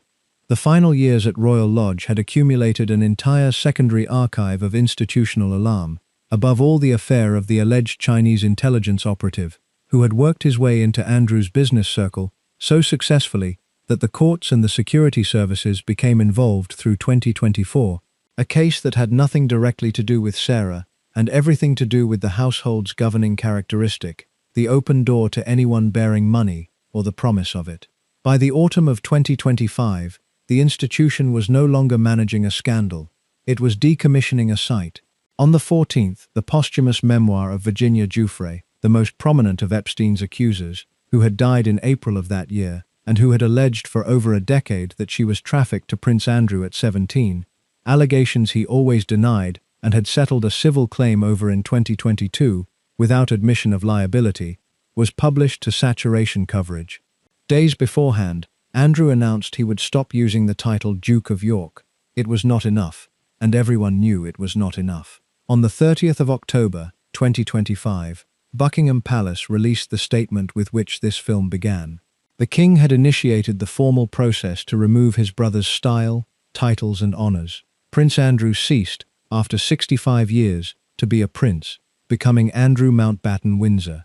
The palace confirmed his surrender of the Royal Lodge lease and his removal to privately funded accommodation on the Sandringham estate, and it added a sentence no royal statement had ever contained before, that the King and Queen's thoughts and utmost sympathies have been, and will remain, with the victims and survivors of any and all forms of abuse. And with Andrew's titles went the last legal fiction sheltering his ex-wife, because Sarah Ferguson's style as Duchess of York had only ever existed as the shadow of his dukedom. When the dukedom was extinguished, so, in practice, was she. 66 years old, untitled in any usable sense, unpatroned, and now, for the first time since 2008, unhoused, because the Royal Lodge arrangement that had sheltered her rent-free for 17 years was over. The reports of that winter had her looking at properties in Windsor, considering an annex at her daughter Beatrice's Cotswolds home, insisting through friends that she had never asked the palace for a property or any provision for herself, and would forge an independent life. In February of 2026, the move finally happened. Andrew left Royal Lodge on the 2nd of February for a farmhouse on the Sandringham estate, into what royal commentators openly called exile, out of the public eye, at the king's private expense. Sarah did not go with him. After 20 years under the same enormous roof, the happiest divorced couple in the world were finally, actually, separated. Not by any court, but by the collapse of the last institution willing to house them. And the woman who had entered the story through the gates of Windsor Great Park, in a glass coach, left it, 4 decades later, through the same gates, in a removal van's wake, with the press once again totting up her debts. Reports that winter noted that even then, with everything gone, there had been a recent stay at an alpine clinic in Austria at a reported £2,000 a night. The spending, the engine of it all, was still running. It has never once stopped. There is one more ledger to read before the verdict, and it is the one this film's title points at, the cleanup ledger, itemized now as fully as the record allows. Count the interventions, the construction of Sunninghill Park, gifted at the start, then the tolerated overdraft years, when the palace's own bankers watched the slide. The 1996 settlement, structured to retire £4 million of liabilities away from any courtroom, with the Queen's personal money in it. The rent-free decades at Royal Lodge under Andrew's lease, an accommodation subsidy worth, at any honest market rate, millions more. Add the security, the discretion, the statements never issued, the briefings that shaped 100 stories, the lawyers' letters that killed 100 others, and the private allowance from Andrew running unseen beneath everything for years. And then the interventions the palace could not make, and watch who stepped into the vacuum each time it declined. Wyatt's Circle in 1990, Brian in 92, the percentage men of the Remender years, Roland's money in the Sting era, and Epstein's, the costliest pounds ever lent to anyone in this story, 15,000 of them, carrying an interest rate that came due 14 years later and consumed everything she had left. That is the actual meaning of the phrase, the palace spent years cleaning up. Not one heroic rescue, but a 40-year alternation, the institution paying when the damage threatened the crown, and withdrawing when it merely threatened her, and the withdrawal creating, every single time, the vacancy that the next dangerous benefactor filled. The palace's defenders will say, with reason, that no institution can underwrite a person determined to outspend any conceivable rescue. Her defenders will say, with equal reason, that the institution took a 26-year-old with a known wound and a known overdraft, used her energy while it was profitable, briefed against her when it was not, and then affected surprise, 4 separate times, at where the desperation led. The record, read whole, supports both counts, and that is the final honest thing to say about the House of Windsor and Sarah Ferguson. They were never victim and villain in either arrangement. They were two parties to a 40-year settlement negotiation that neither ever concluded, conducted in public, at ruinous cost, over the only asset that was ever really on the table, which was her proximity to them. And if you doubt that the institution's treatment of her was a choice rather than a law of nature, this channel can offer you the perfect control case, because we have examined it at length in another film. At the very moment Sarah Ferguson's £4 million overdraft was being briefed against as disqualifying vulgarity, another royal woman was running debts of comparable and eventually greater scale at the same private banks, spending with a lavishness that made Sunninghill look like a starter home, keeping racehorses and castles, and a household staffed like a small embassy, entirely on money she did not have. She was the Queen Mother. Her overdraft was an open secret, in the same city circles for decades. The shortfalls were absorbed year after year, without one hostile briefing, one leaked figure, or one word of institutional reproach, and when she died, the remaining millions were simply settled, and the subject closed. The difference between the two women's debts was not the arithmetic. It was the position of the debtor. Debt inside the blood family was an eccentricity to be managed in silence. Debt in a married-in outsider was a character defect to be punished in print, and the institution applied the two standards simultaneously, for decades, without ever appearing to notice the contradiction. Sarah Ferguson noticed. She has been too disciplined, or too hopeful of readmission, ever to say it plainly in an interview. But the knowledge sits under every account she has given of those years. The knowledge that her unforgivable sin was never the spending itself. It was spending like a Windsor without being one. So stand back now, at the end, and look at the whole shape of it, because the shape is the point, and the shape is what the palace understood decades before the public did. 4 times across 40 years, the same sequence executed itself. In the late 80s, the spending outran the income, and the assets sold to cover the gap was her privacy and dignity, fed in freebies and photo opportunities to a press that then devoured her. In the mid-90s, the debt reached £4 million, and the asset sold was the marriage itself, dissolved in a settlement that retired the liabilities out of sight while she carried the public blame alone.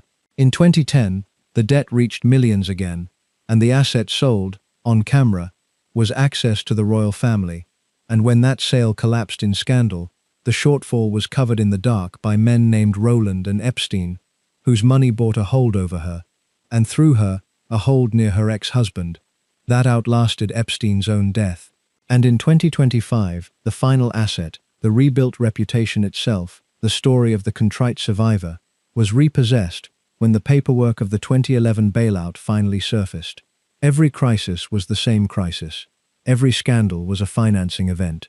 The men in grey suits who briefed against her in March of 1992 were wrong about many things, and their institution failed her in ways this film has not disguised. In the loneliness of the early marriage, in the decade of watching the overdraft grow without once intervening, in the briefings and the exile and the cold. But on the single question of what she was, they were right earlier than anyone. She was a person who could not stop spending, in a family whose currency is restraint, and the collision between those two facts was going to end one way from the beginning. And yet the file will not quite close, and honesty requires saying why. Because alongside the ledger of scandal runs a second ledger that the first one never manages to cancel. Two daughters raised, through everything, into two of the most grounded and generally liked members of that entire family, both of whom stood by their mother in the winter of 2025 without a flicker of distance. An ex-husband defended with a loyalty that survived his disgrace, even as it cost her the last of her own standing, whatever one thinks of the man it was spent on. 35 years of showing up for teenage cancer wards before a single email erased it. A recovery from public humiliation in 1992 and again in 2010 that would have finished most people, executed twice, from nothing, in a foreign country, on nerve and charm alone. The courtiers called her unsuitable for royal and public life, and after 40 years of evidence, the verdict stands. But the same 40 years established something the courtiers never predicted, which is that she was almost impossible to kill. Cast out in 92, she came back. Bankrupted in 96, she came back. Stung in 2010, disgraced in 11, cut open by surgeons in 23 and 24, she came back every time, grinning, selling, apologizing, spending. As this film is completed, she is 66, untitled, unhoused, and unpatroned, living in the ruins of the fourth collapse. And the one prediction this channel will make with total confidence is the one her whole life has taught us. She is, right now, planning the comeback. There will be a book in it, and an interview, and tears in the right places, and it will very nearly work. Brash, brazen, and buried in debt, the palace spent years cleaning up after Sarah Ferguson, and in the end it concluded that the only way to clean up after her was to remove her, and it removed her, and the strange truth is that she may outlast the removal, because institutions can revoke titles and leases, but they have never yet found a way to revoke nerve. That is the real Sarah Ferguson, as the documented record shows her, and you may now decide for yourself which she was. The victim of the coldest institution in Europe, the author of every one of her own disasters, or, as the evidence of this film suggests, both at once, all the way down, from the first overdraft to the last removal van. As for where she stands at the moment this film is finished, the honest answer is the one that has been true at every hinge of this story: in motion. The reporting of the spring of 2026 has her dividing time between friends' houses and rented rooms of the discreet kind, house hunting around Windsor on a budget nobody can identify, with the annex at her daughter's Cotswolds home held in reserve. Still writing, still selling, still fielding the approaches of television producers who understand that the fall of the House of York is the biggest royal property of the decade, and that only two people alive hold the rights to the inside of it. There will be pressure on her, enormous, compounding pressure, to sell that final asset, the full unguarded account, the book or the sit-down interview that names every name. And the pressure will meet, for the first time in her life, no institutional counterweight at all. Because the institution has formally renounced her, and a person the palace no longer protects is also a person the palace can no longer restrain. Whether she does it will be decided the way everything in this story was decided, by the state of the accounts on the morning the offer arrives. 40 years of evidence permit only one forecast about that morning, and you already know what it is. And what of the institution's side of the unfinished business? because it is unfinished there too. The House of Windsor enters the late 2020s, having finally amputated the House of York, and the operation, however overdue, has left questions on the table that will not stay there. There is the precedent of stripping a prince's titles by process rather than statute, and of a monarch evicting his own brother. There is the unresolved status of two princesses of the blood, whose parents are both, in different registers, disgraced, and who represent, by universal account, the best public material the wider family possesses. And there is the Epstein archive, which is not finished disgorging, and which has already demonstrated, twice, that it can reach into Buckingham Palace's past decisions and detonate them years later. Above all, there are the books, because Andrew's story and Sarah's story are each worth millions, precisely because the palace has given up every hold over their telling, and publishers on 2 continents know it. The removal van that left Royal Lodge in February 2026 did not end the story of the Yorks and the Crown. It ended the chapter in which the Crown had any say in it, and the people who run that institution, who have read this family's history more closely than anyone, will be aware of the precise historical rhyme. The last time the palace fully expelled an inconvenient couple and declared the matter closed, the couple were called Windsor II, and they spent 3 decades selling the inside of the wall to anyone who paid, and the institution learned, at length and at cost, that an exile with a story is not a solved problem. It is a publishing schedule, which returns us, at the very end, to the woman herself, and to the last documented image this story currently holds. It is not the glass coach, and it is not the hotel suite. It is a 66-year-old redhead, twice a cancer patient, 7 times an ex-patron, once a duchess, photographed in the early months of 2026, coming and going from other people's houses with the practiced smile fully in place, publicly untitled and privately unhoused, carrying somewhere in her luggage a small rag doll recovered from the ruins of the World Trade Center, and negotiating, according to every report, at least 3 new projects. Set that image beside the girl on the pony at Dummerdown Farm, and the whole 40-year machine of this story stands between them: the palace, the papers, the bankers, the benefactors, the men with briefcases, all of it built on her appetite and her wound and her nerve, all of it now dismantled, except the appetite, the wound and the nerve, which are exactly what she started with, and which no institution on earth has ever succeeded in repossessing. If you made it all the way here, you are exactly the viewer this channel exists for, and I would ask you to do 3 last things. Press the like button, because it genuinely tells us this length and this depth is what you want more of.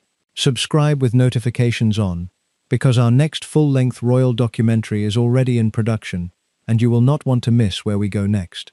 And in the comments, answer the question this whole story turns on.